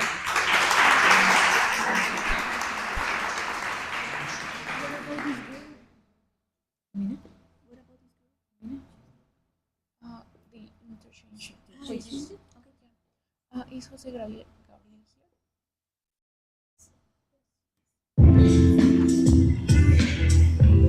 Hello everyone, my name is Francis Torres. I am an engineer in the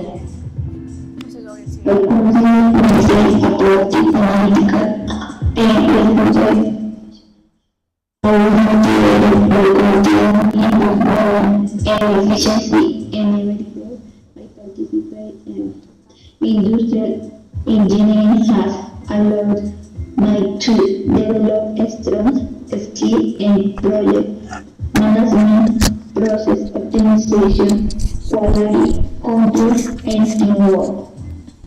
As an industrial engineer, my main role is to design and implement systems that integrate people, materials, technology, and information to assist greater productivity and sustainability. I have experience analyzing production processes, applying manufacturing tools, and implementing strategies for cost reduction and operational excellence. I also value leadership and communication skills to essential qualities for compliance teams, management, team effectively, and ensuring efficient work achievement. In my professional development, I have learned that engineering is not just about number of machines, it is about understanding human behavior, making smart decisions, and adapting to current technological change. English has been fundamental to my academic and professional growth. It is the universal language of science, technology, and business. Thanks to English, I have been able to access research articles, technical manuals, and international conferences that expand my knowledge across borders. You will find interviews with various bilingual professionals in the next part. They live in Toronto, Canada, and they bilingual professionals. Hello, I'm Catalina Hernandez. I'm studying neuroscience at the University of Toronto. I feel English has allowed me to be here, to study here, to meet a lot of amazing people, to network. And I feel that English is a really good opportunity to open doors to amazing opportunities. It really does allow you to grow as a person. Hi everybody, my name is Daniel Casallas. I am a professional in modern languages. So the English in my career is so important because I'm a teacher, English teacher. So I use English to teach the knowledge about the languages, about the grammatic and something like that.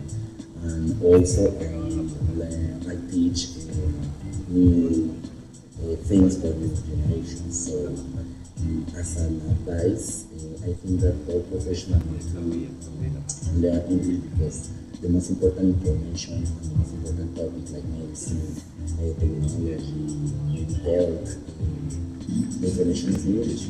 Okay, well, with the interview that when it was, I came to the conclusion that being an engineer and mastering in English means be prepared to face challenges, innovation.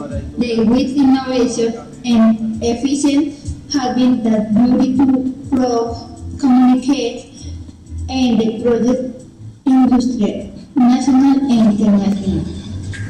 And also with video and with the research, I have did as an engineer technical training English proficient consolidated has been professional prepared to face environment.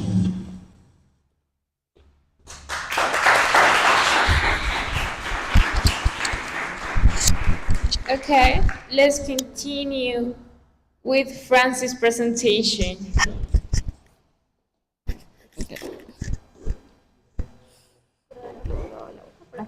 Okay. Hello, everyone. My name is Francis Torres. Proficiency in English and in global industrial engineer. Next, please.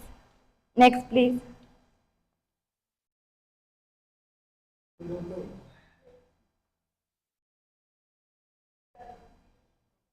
Okay.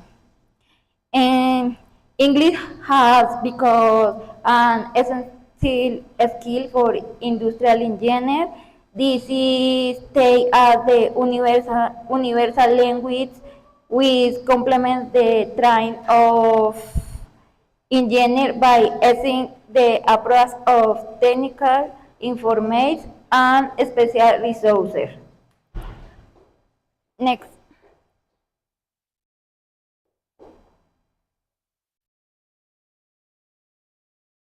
Okay. ¿La puedes correr un poquito?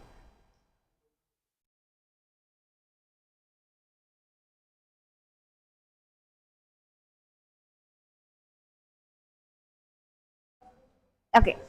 A common problem faced by engineers who don't speak English is limited competence in the global job market. Next.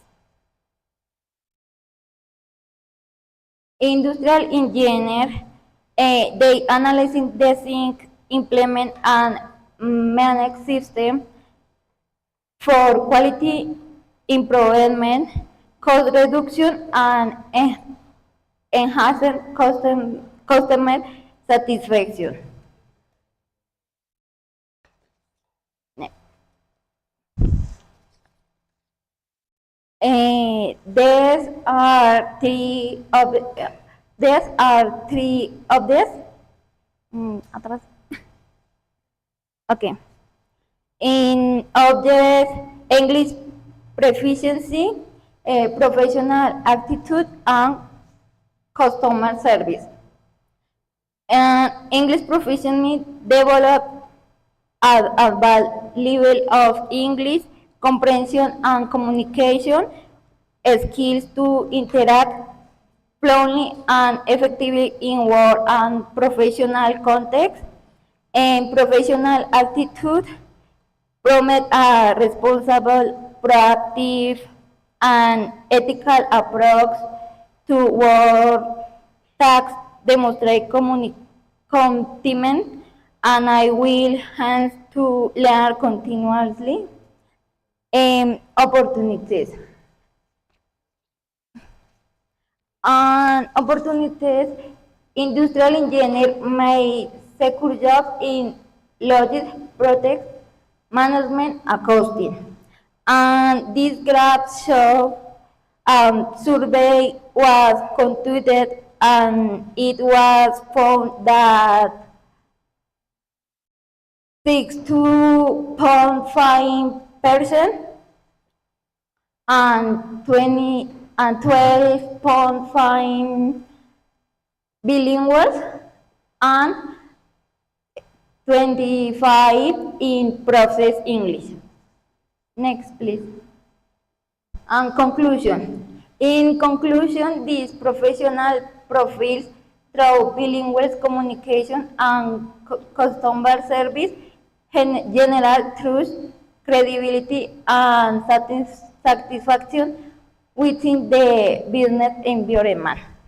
An industrial engineer how possesses their three competitions not only creates their professional value but also contributes to the development of the organization and the clarity of human and commercial relationships.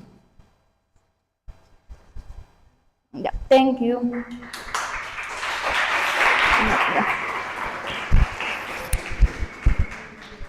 Okay, thank you for the presentation. Just to tell you the videos that we couldn't hear properly or that we couldn't see completely, the judges are gonna see them again in case like we couldn't hear them. So just don't worry about it. Let's go with Jimena Alexandra Navas Roballo.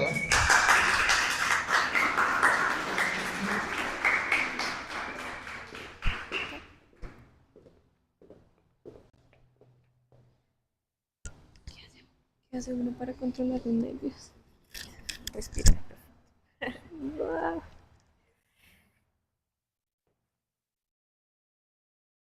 Me están sudando las manos.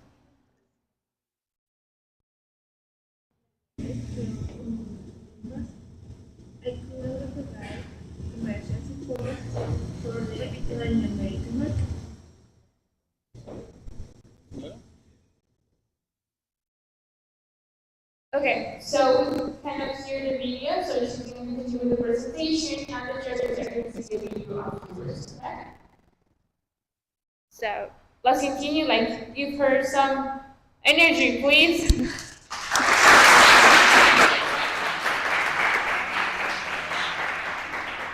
Hello everyone, my name is Jimena. I am business manager. Today I want to talk about English as a primary tool in the commercial area. Next, please.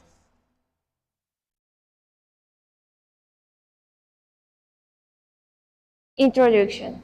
Commerce is the activity where the... Hello? Hola? Hola? Yeah. Commerce is the activity of bilateral sales, goods and service between people, companies, and different countries. If it's one industries that drives the world, as working there allows you to meet people with different countries, build relationship, and develop professional relationship with people from other nationalities. If you want to communicate well with them, you need to speak English. Next, please. Objective Analyze the importance of the English as a second language in the commercial field, especially in sales, customer service, and international negotiations. According to Forbes Colombia, 80% of the international companies using English and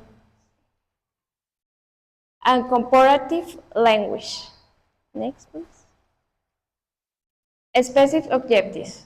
To identify how English facilitates communication with foreign customer service. It's make international and it's make international business as negotiation issues. It helps access more information, courses, and opportunities the job. Second, to explain some of the challenges faced by the commercial agent who don't master English. Communicate problems with people, customers, suppliers, and co-workers. Next, please. What would you think if when trying to buy a product, the customer service agent doesn't not understand what you request because they don't speak your language? No? Yes. Next, please. Is the problem in the company where I work? The manager and the person change international commerce department don't speaking English as a second language. We talk about an international company. For example, a day in the company is hello. I would like to buy 6 spark plug for my cat engine, and the customer agent doesn't answer because don't understand the language. Yes. So the manager always say, can you contact me by emails or WhatsApp, please? Yes, and they using translators or artificial tools for translate the Spanish and English. No, I started. This is a case of a company certificate of the official distributed the products manufactured in Germany. However, the manager and the team of the commercial department doesn't speak English. Don't speak English. In addition, emails and WhatsApp, they use translator and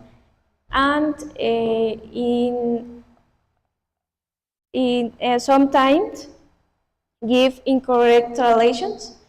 For example, in Colombia, where we are going to write an email, I start with cordial saludo.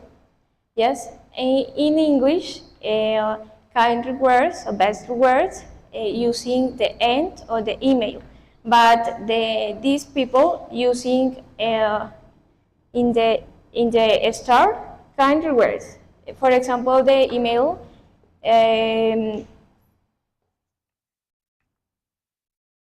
to kind regards. Today, I need to confirm the price of this product. Thanks. Next, please. No one in International Commerce Department speaks English. The problem is limited communication with international clients and suppliers, depend of the translators or artificial tools, and limitation to participate in meetings or negotiations. English in Colombia. It's estimated that in Colombia, only 1.2 million people speak English, with representative less than 10% of the population. In the universities in Colombia, only a small number of the students graduate truly bilingual. Yes, next please. In Colombia, bilingual professionals can increase their income by 30%, and the probability of finding a job increase in 50%. That's why it is very important to improve in the English education in Colombia. Thank you. Perdón, me sube mucho la mano. Okay, thank you, Jimena. Now let's continue with Gabriela Eliana Sánchez Villalobos.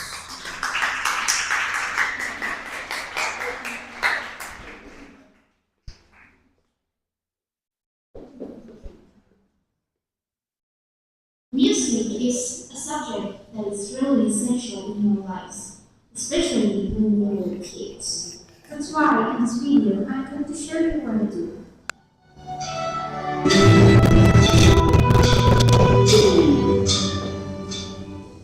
As my project is focused in musical development during youth, I decided to record the experience of being in rehearsal in my group in CCA and Chocolate.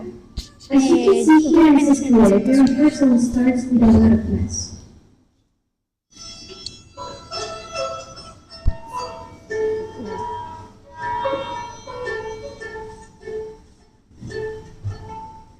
Clips were recorded during a Wednesday. At Wednesdays, our rehearsals divide into two because there is one more teacher that only comes Wednesday. The most advanced students go with the professor and the young ones stay with the director.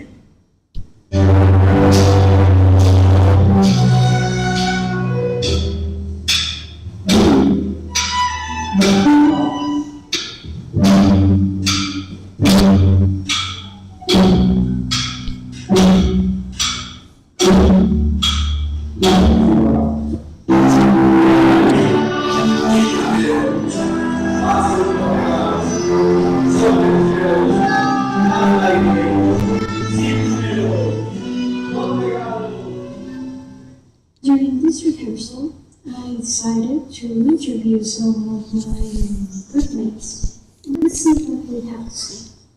What's your name?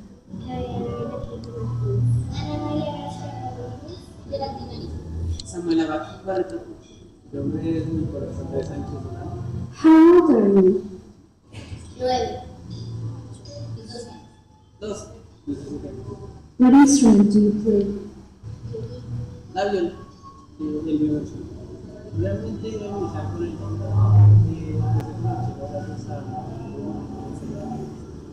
How much time have you been practicing?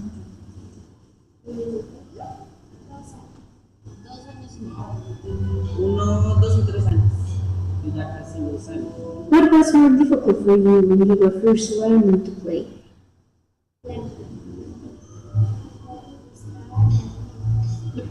Mayormente la garrera y la postura para atrás. La posición. La posición tanto de las manos y de los ojos. What is hard for you now? A veces es difícil comprender la postura. What do you think about reading music sheets? ¿Sabes leerlo?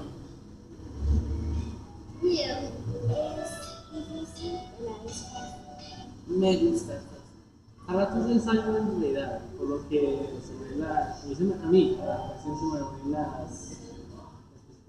Do you think that it's hard to play your instrument? Bastante complicado, tanto como la posición que hay que poner en las manos, en la posición de la conexión. No es, digamos,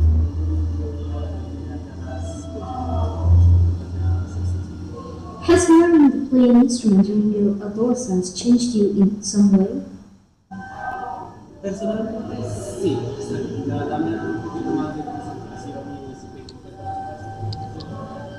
Y digamos que como compañeros sí, eso la verdad sí me ha dado bastante por ciertos respetos que Un, dos, uno, dos. Todos los animales se fueron a una promesa.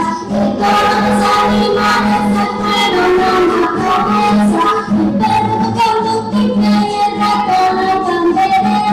El gato tocando chicha y el amarillo trompeta. El gato tocando chicha y el amarillo trompeta. El perro y el gato y el amarillo el ratón.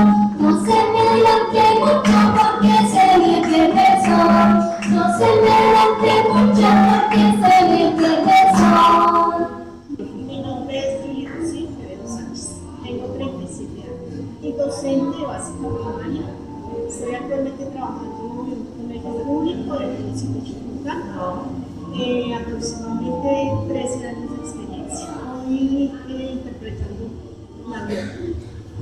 Meses. Tengo lo que lleva el proyecto en el colegio, que es una curso. Entonces, pues ahorita que estoy con Gabriela ha sido bastante complicado porque el tema del manejo de las cuerdas, el tema de las notas musicales se me olvida. Entonces, toca es repetir y repetirse. Entonces, es bastante complejo, eso se me ha dificultado. Later on, I will talk about more about Ms. Rocio because her experience is really interesting, but the time has got to an end. So let's continue with the presentation.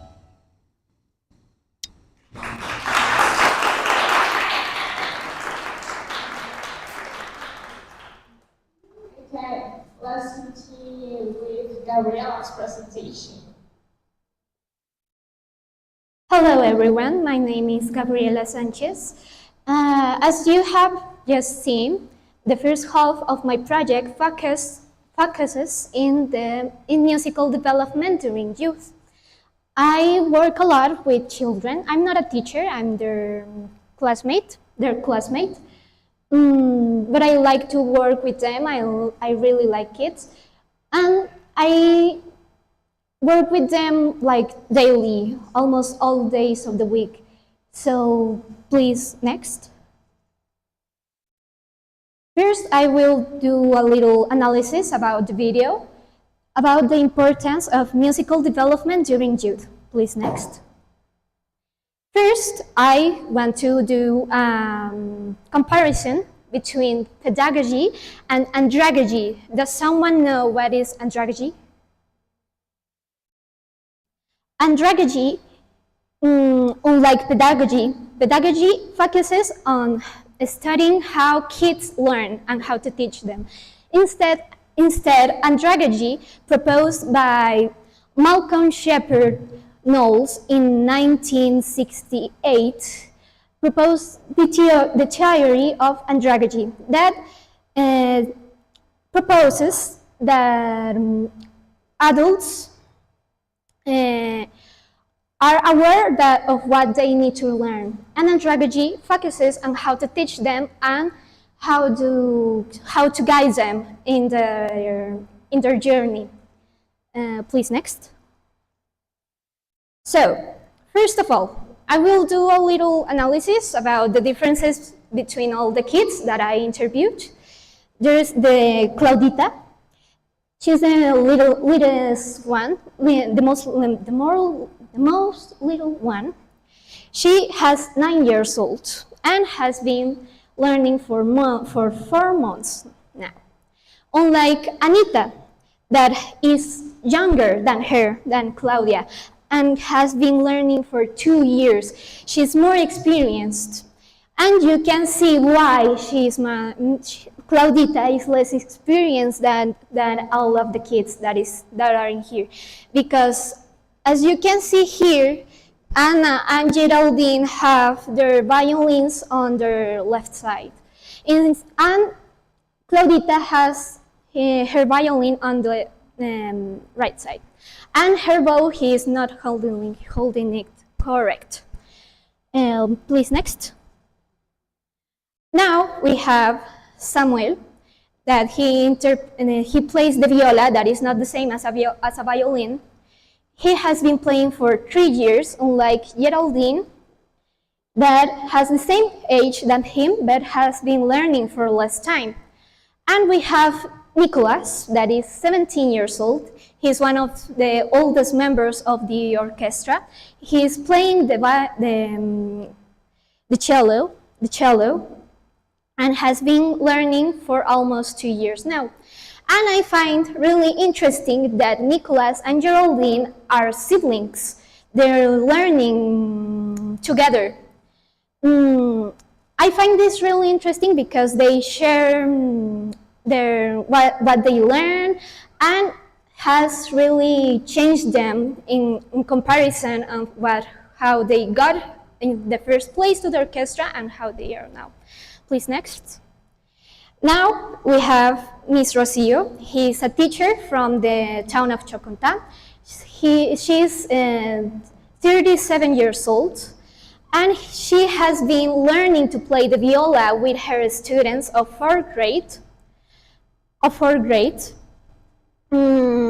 Her journey is really interesting because while learning to play the viola, she has lowered her level to the level of her students. And this has made her technique of teaching them different, and her relationship with her students different. Please, next. Now, I want to, could you a little more? A little less? Okay. No. There. I want to explain something that I myself have noticed while teaching these kids, and how easy it is to teach them and how fast they learn. In the first place, we have childhood, where there are toddlers and kids, where it's more easy for them to learn to play, and it's not that easy to teach them. It's hard to teach them. Then we have adolescents. That is, it depends on the teen, because as their personality has already developed, this can change the method and their journey of learning. And adulthood.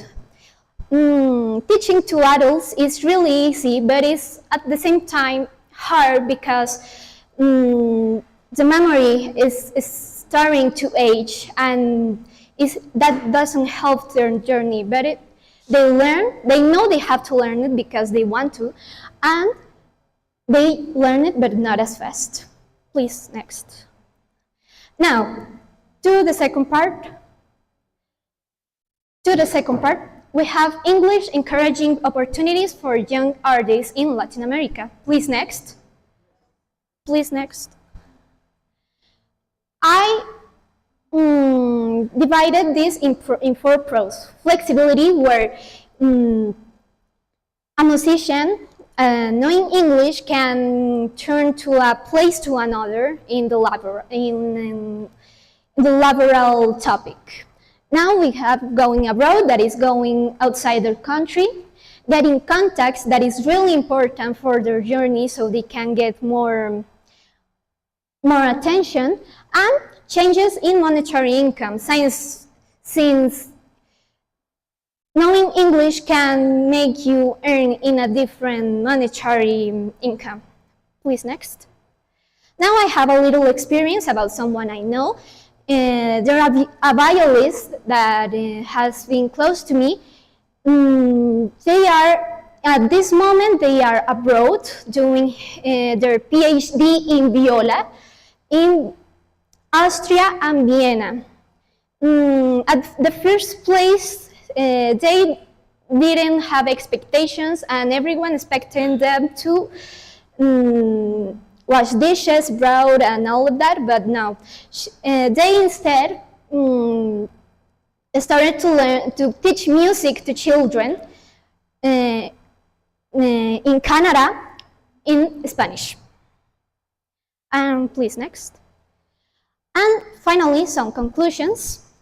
I conclude that music is really important for our lives, either if you play it or not.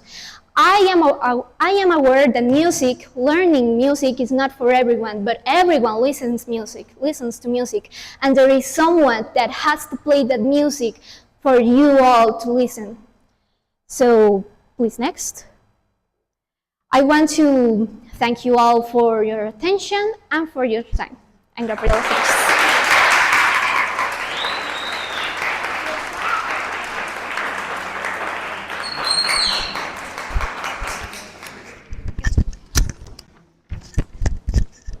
Okay, let's continue with Jose Gabriel Cuervo Yepes. Where are you?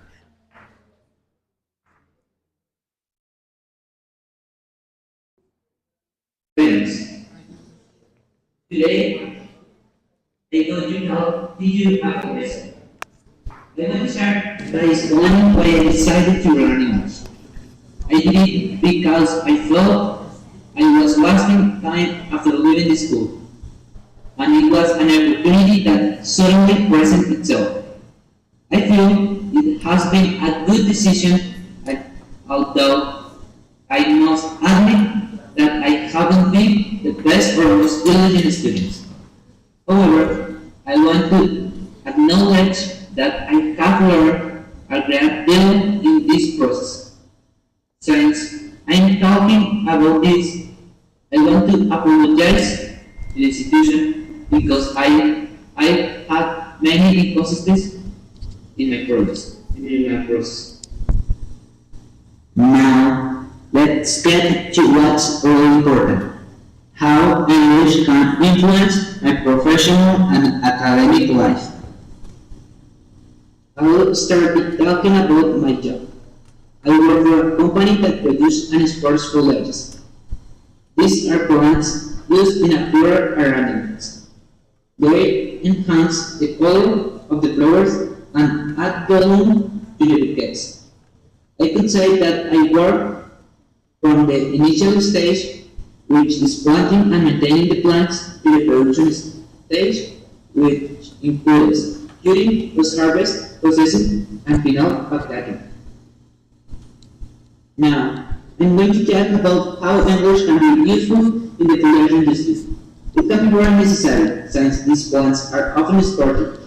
So, it is essential to be fluent in the language of the countries they are exported to. And since the United States is arguably the country to which these plants are more exported, English is very important. Next, I would like to talk about what I want to achieve with English. Now, I want to talk about why I choose the topic of being a singer or musician. The truth is, this is a topic that has always fascinated me. I always want to be involved in something related to music. I feel that music is a way to escape problems or worries. It brings me peace, and therefore it's something I like to pursue and practice more often, since I don't have much knowledge about it. I'd like to learn more about music in the future. For example, how to improve my voice or learn to play an instrument like my guitar, which I've had for a long time, but haven't learned to use it.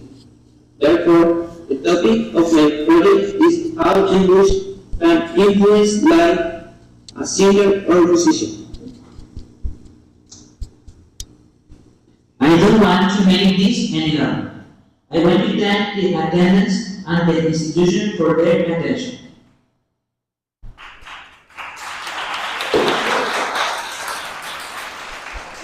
Let's welcome him to his presentation, please.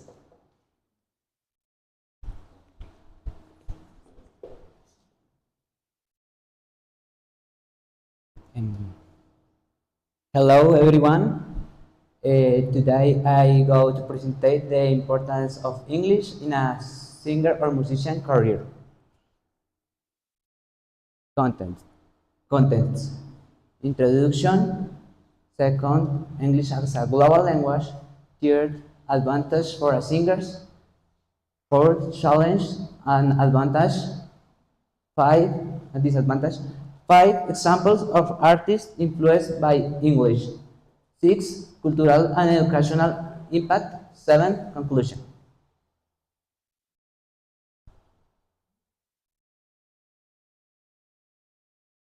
Introduction. English. English has become the dominant language of modern music.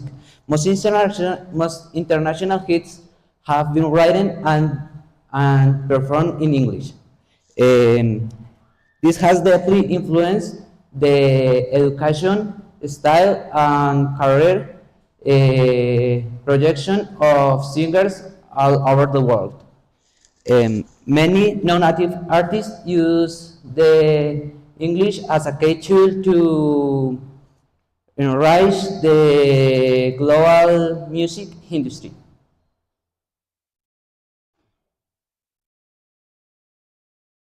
English has a global language. English is considered the universal language of music and international education, communication. No, todavía no. Major record labels, music awards, and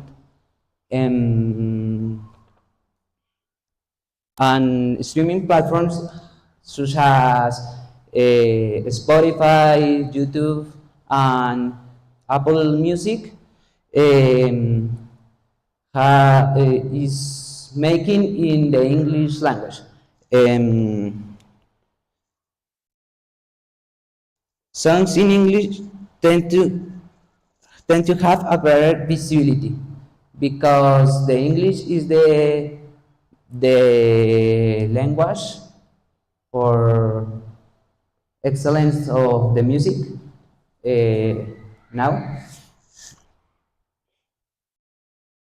Advantage for singers. International projection.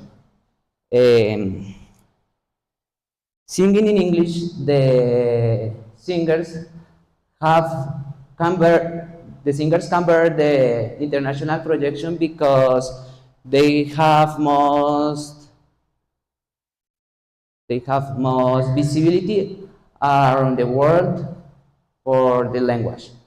Artistic versatility. The artistic versatility can vary because they can sing in two languages if they know two languages. Global collaborations. The global collaborations for a singers can vary because for the visibility can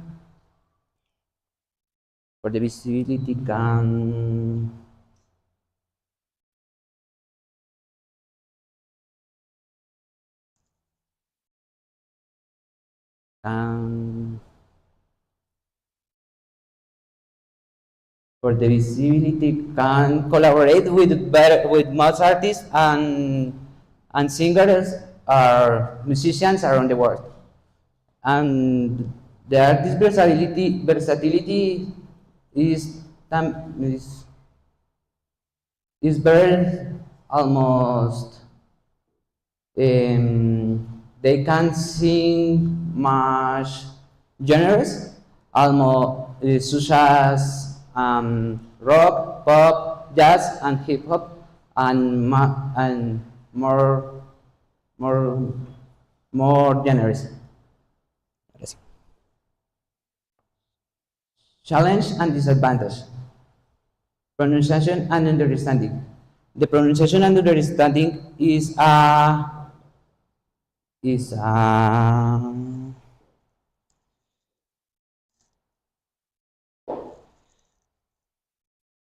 pronunciation and understanding difficult for learners to English because when you are learning, it's very hard pronunciation better the pronunciation, and that is hard for a singers.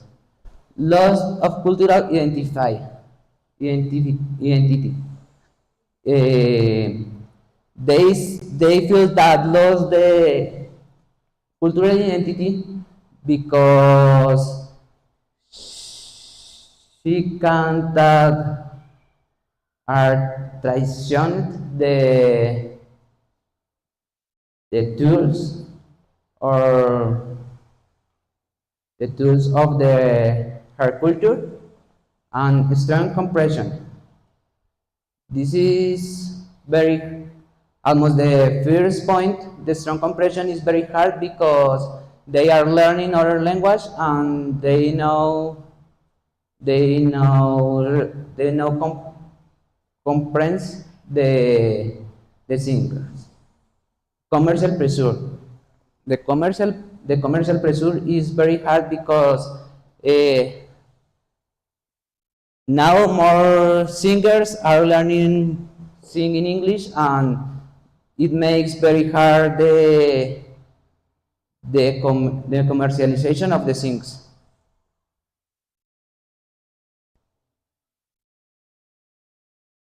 Examples of artists influenced by English. These examples show how English in these examples show how singing in English can open doors without losing one's cultural identity. Shakira and Juanes. Next. Shakira. Shakira is known for singing in both language. Shakira was born in Colombia, in Cartagena, Colombia. Her origin is Lebanese for her dad and Colombian for her mom. When was child, she expressed very interest for dance, sing, and writing letters. When she was child, she started to work with Sony Colombia. She has much international awards, almost three international awards and 12 Latin music awards. Is known for singing in both language, Spanish and English at the same time.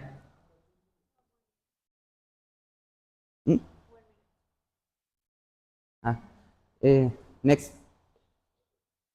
Juanes is a Colombian musician international recognized for blending rock and pop with traditional Latin American. Juanes was born in Medellin when was half 15 years old. She found her first band called Equimosis. In 2004, she makes her album My Sangre and makes her most popular sing called La Camisa Negra. Thank you very much.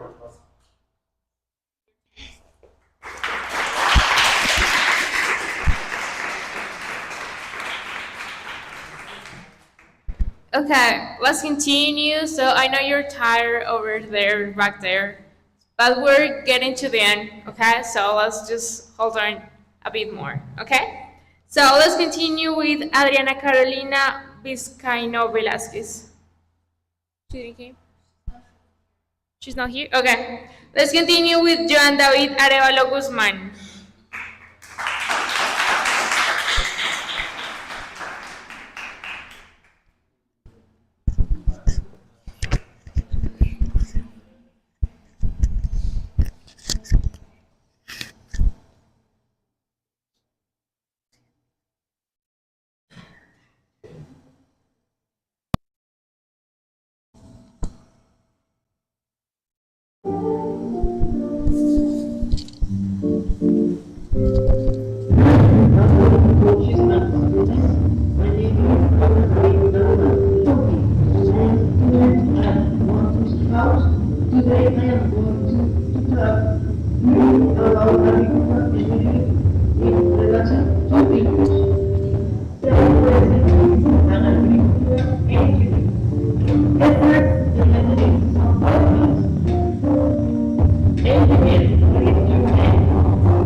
for 23 years. My experience with international clients has been very positive. I've been able to showcase my work area not only to people within the company, but also to international investors and their clients, highlighting our technical advancement and the beautiful chrysanthemum varieties we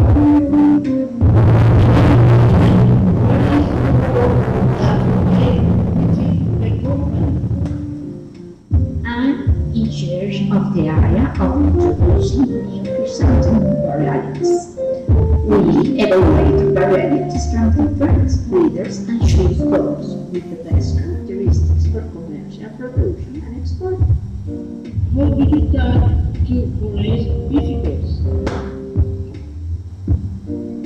I try to speak to them in English but I'm not actually 100% bilingual. Sometimes it's difficult for me, but I try, even if it's just with synonyms, because it's very important that they see the benefits of our varieties, so they buy them. It's important them understanding all the benefits. Do you perhaps promote or advertise the company's flowers?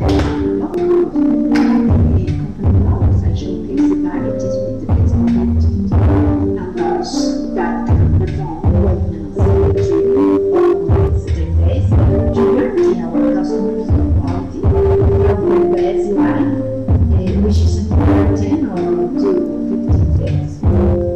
There's something I need to speak in some English has been an advantage for me over some college in getting the job and allowing me to more confidentially aspire to be to a better one, a better other work.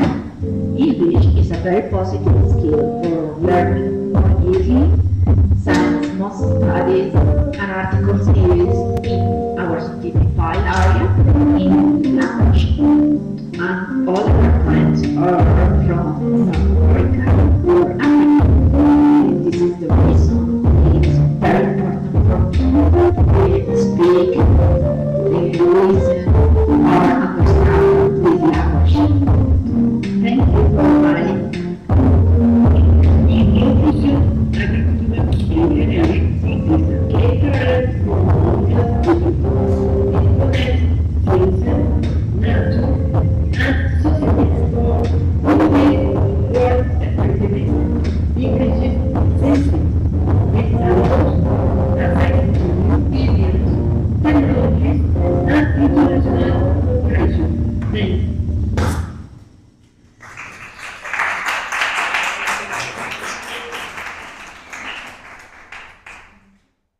Okay, let's continue with Johan's presentation.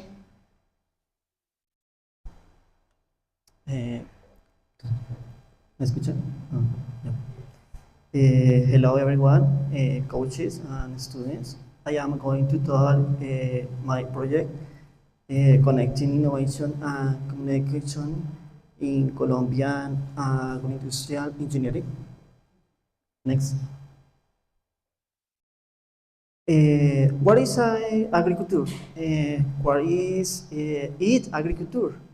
Agriculture is the art and science of cultivating the land and growing plants and raising animals. Is one of the oldest and most important jobs in the world.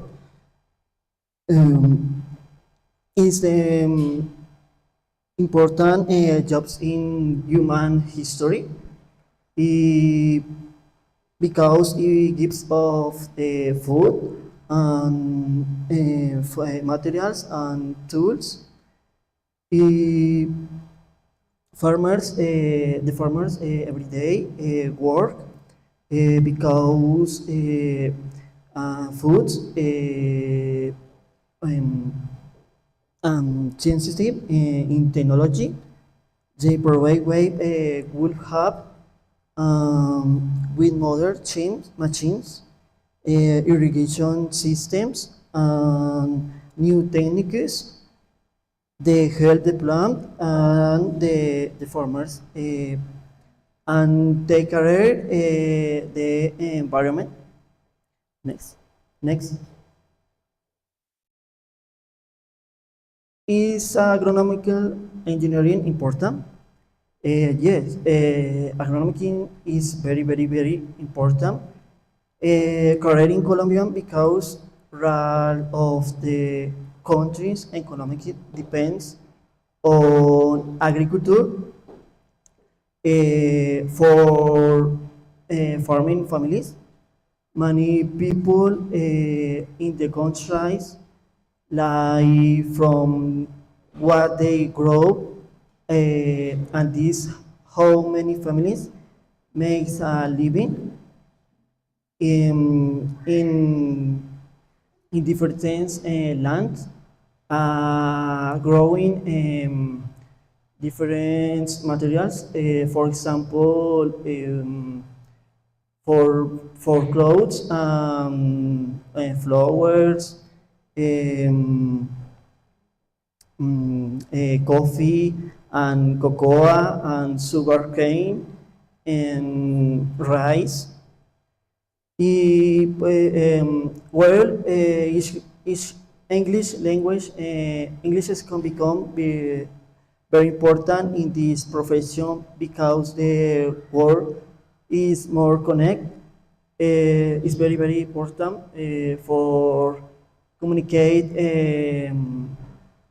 others countrysides, more engineers, um, communicate countrysides for negotiating for sale, for materials in country Colombian. For example, the coffee, very, very, very sale, USA, Netherlands, and Canada. Next. Next. Climate diversity in Colombia. Colombia has many climates and fertile lands, or very, very climates, which makes it perfect for agriculture. For his many climates, they grow coffee, bananas, rice, flowers, other products. Comparison is engineering, agricultural engineer, for example, growing coffee in the mountains is different from growing palm or on the coast. Or engineer know on the improve the soil and use water correctly and control a pest and make production more sustainable. Their mark and is more make on agriculture manager products with void margin nature. And next, lower market. Lower market, global problems, English, Colombian engineers, share ideas about sustainability, new methods and new countries and bring good solutions on the best and bad pets and better products and in others countryside. International business. And international business is very important. Agriculture, engineering. It helps share research, read reports, join international and work with the people, make countries can make the Colombian agriculture more know and respect. In exports of products, or the more export of products, for example, cocoa, rice, sugar, bananas, and others products. Next. This shows the imagine shows is some products export by Colombia. For example, sugar cane, bananas, and cocoa. The cocoa is similar of the coffee. It's very similar. This one I'm confused. Cocoa and coffee. Well, is very similar. Next. Is agronomy energy important in conjunction with the English language? In Colombian universities, English has become more important. Some course no acts for a minimum English for on the level. English student in Colombia is better new idioms. English helps a lot in agriculture. Most books, websites, and research about modern farming are in English. Foreign English is principal language for websites and news ideas, and also books in other countries, and for better opportunities, they grow in the next year. Next. Thank you very much.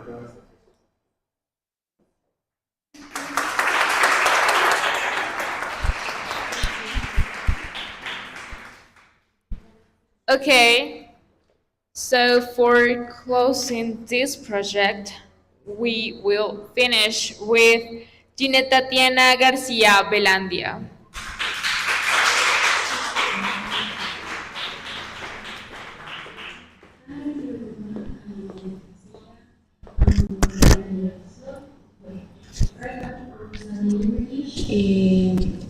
In this academy, English college, I decided to study language because I want to learn about this one, and above all because it will give me more job opportunities in another country.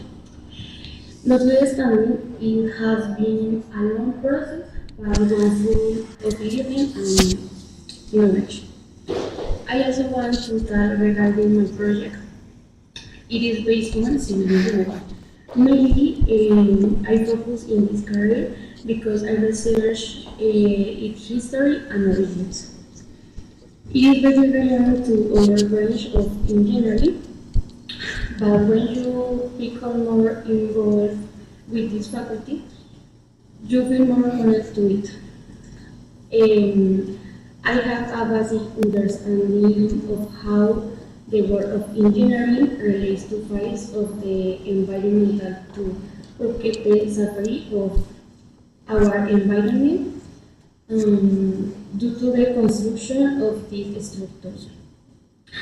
I also became a little more involved in this profession to regulate my soft skills and above all to get to know the world of construction and how technical drawing relate to costs in order to achieve a safe and efficient infrastructure for society and members of the work environment.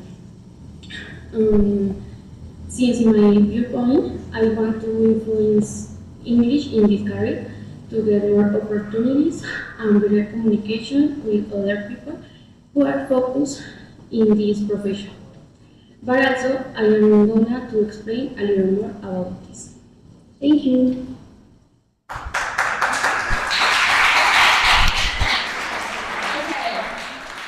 Please welcome Jeanette in our last presentation for today.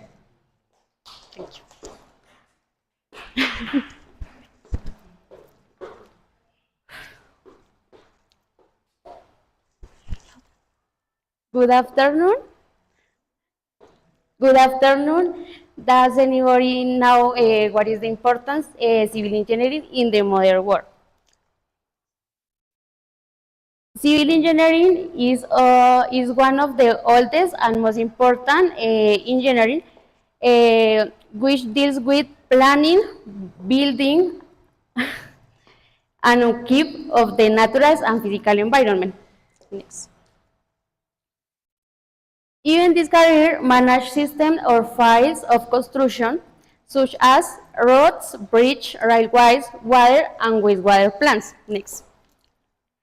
Does somebody know what is the wastewater plant? Well, it is a facility that use physical, chemical, and biological process to remove pollutants from wastewater plants before it is returned to the environment. For civil engineering, it's relevant to encompass hard and soft skills to triumph as an engineer.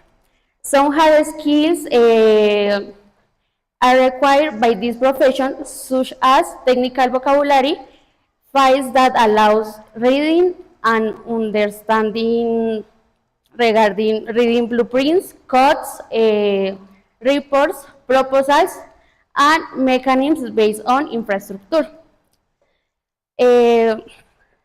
These are some examples of technical vocabulary that a civil engineering usually use, but it has an approach into files like materials, force, system, and methodologies. On the other hand, soft skills are focused in ourselves, such as communication, leadership, problem solving, decision making, and organization. This graphic shows the comparison between the USA and Colombia's salary.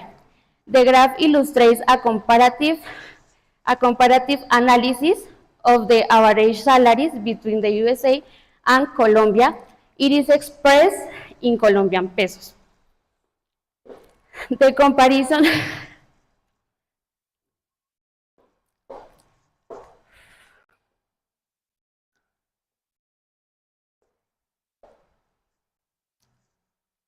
the comparison salary the comparisons include both the hourly and yearly salaries in each country, providing a clear visualization of a significant income disparity between these. In terms of hourly wages, workers in the USA earning approximately 185,650, whereas in Colombia it's about 41,710. The average yearly salary in the USA is 386,106,000,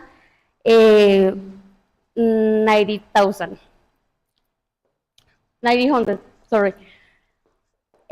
Compared to 86,757,701. In conclusion, in conclusion, the graph underscores the graph underscores the graph underscores the income inequality that exists between a developed country and a developing one. Next.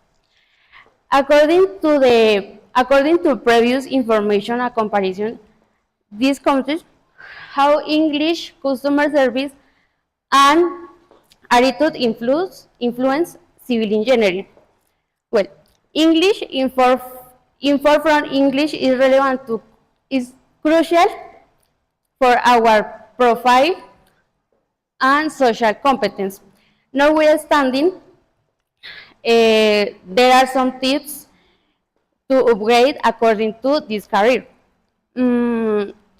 But when we see the difference between the USA and Colombia, we can conclude that English not only can improve our professional profile, but also we can have a higher remuneration. In the same way, English is fundamental for our lives and projects. Second one, customer service is related to soft skills because it's noticeable technological advancement and has set up a universal tool of communication across professional, academic, and scientific subfields. And third one, attitude. Attitude depends on ourselves because we have negative and positive attitudes, but nonetheless, it's better we focus on constructive attitudes and coherent actions. Next. There are some tips for our communication and our English in this profession or others. One, global collaboration and communication. Second, access to research and technical resources. Third, client communication and relationship management. And last one, participation in conference and networking events. Next.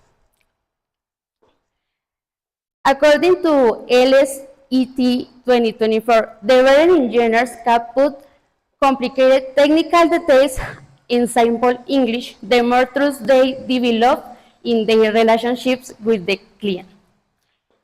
With this in mind, next. I can conclude civil engineering encompass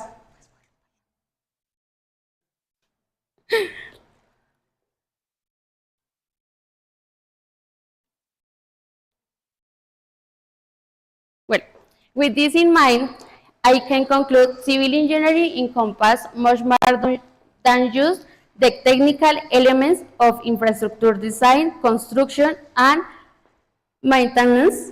It is the fusion of professionalism, ethical duty, and communication. Thank you.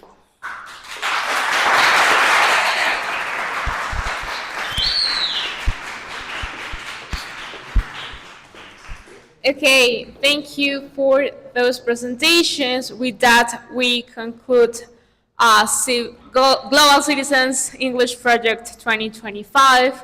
So I want to congratulate all of you. Well, we want to congratulate all of you. I know you put a lot of effort in each one of your projects.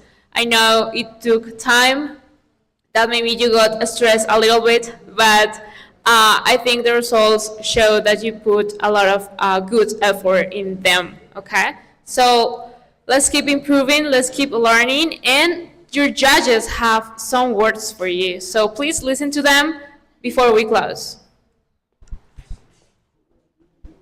Like, I don't know who's gonna start. I'm gonna start it. But then we have to. I always do start. Yeah, then you can stand up, like, yeah.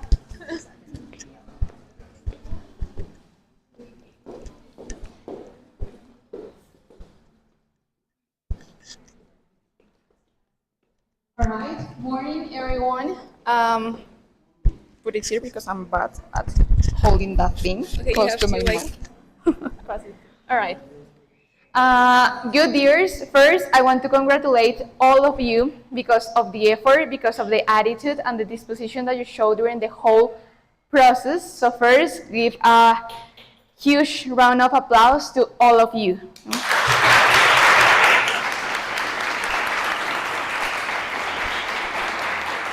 Now you are one step closer to become a C1 students. So this is the result of the whole process and the whole effort that you have shown during those classes, during those exhausting classes, during our sessions, our endless sessions. So I feel very proud of all of you, even from the ones that I haven't got the privilege to be in class with. So dears, besides that, during your presentations, you prove yourselves the level and the amount, range of possibilities that you have with your English. And in general terms, what you did was awesome. So on my side, of course, we have things to improve, of course. But on my side, the only thing that I have to say is that I feel very, very proud of all of you, and you must be as well. So thank you very much for your time.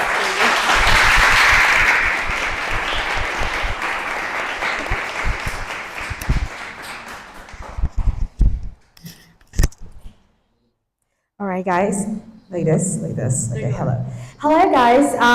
Well, I would like to say that thank you to the teachers also and Coach Sebas also, because I think they've been working very hard with you, and they have been in the process. Coach Anita has been since the beginning with you guys, I think with the 80% of you, and she's a great colleague, so I just want to appreciate them a lot. Thank you so much, coaches, for your time and dedication.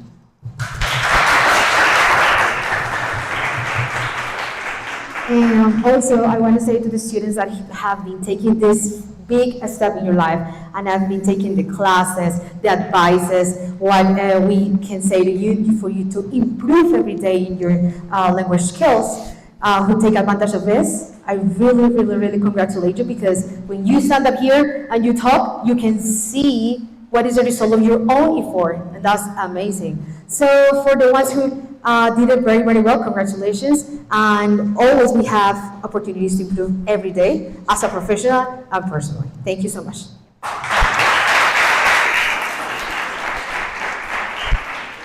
Well, not really much more to add, but again, congratulations to all of you. Yeah, it's somewhat sort of advice, just keep learning. You never finish learning English. It's not like you go up here and that's all your level you can reach. I think that these presentations shows not only your English speaking level, but shows yourself what you can do and what you are able and capable of in a short period of time, because I see you rushing during the last couple of weeks. So yeah, never stop learning. Congratulations on that. Be aware of your scores and keep improving. And thanks to all of the staff for the organization, and that besides all of the issues and troubles we had, we made it through. So congratulations to all of you. So I'd like just a final clap for the staff and the organization. Thank you. Thank you, Coach. Thank you, Coach.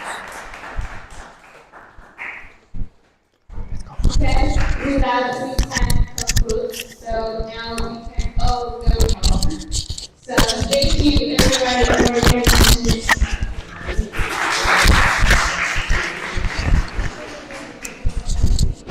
For the group number 1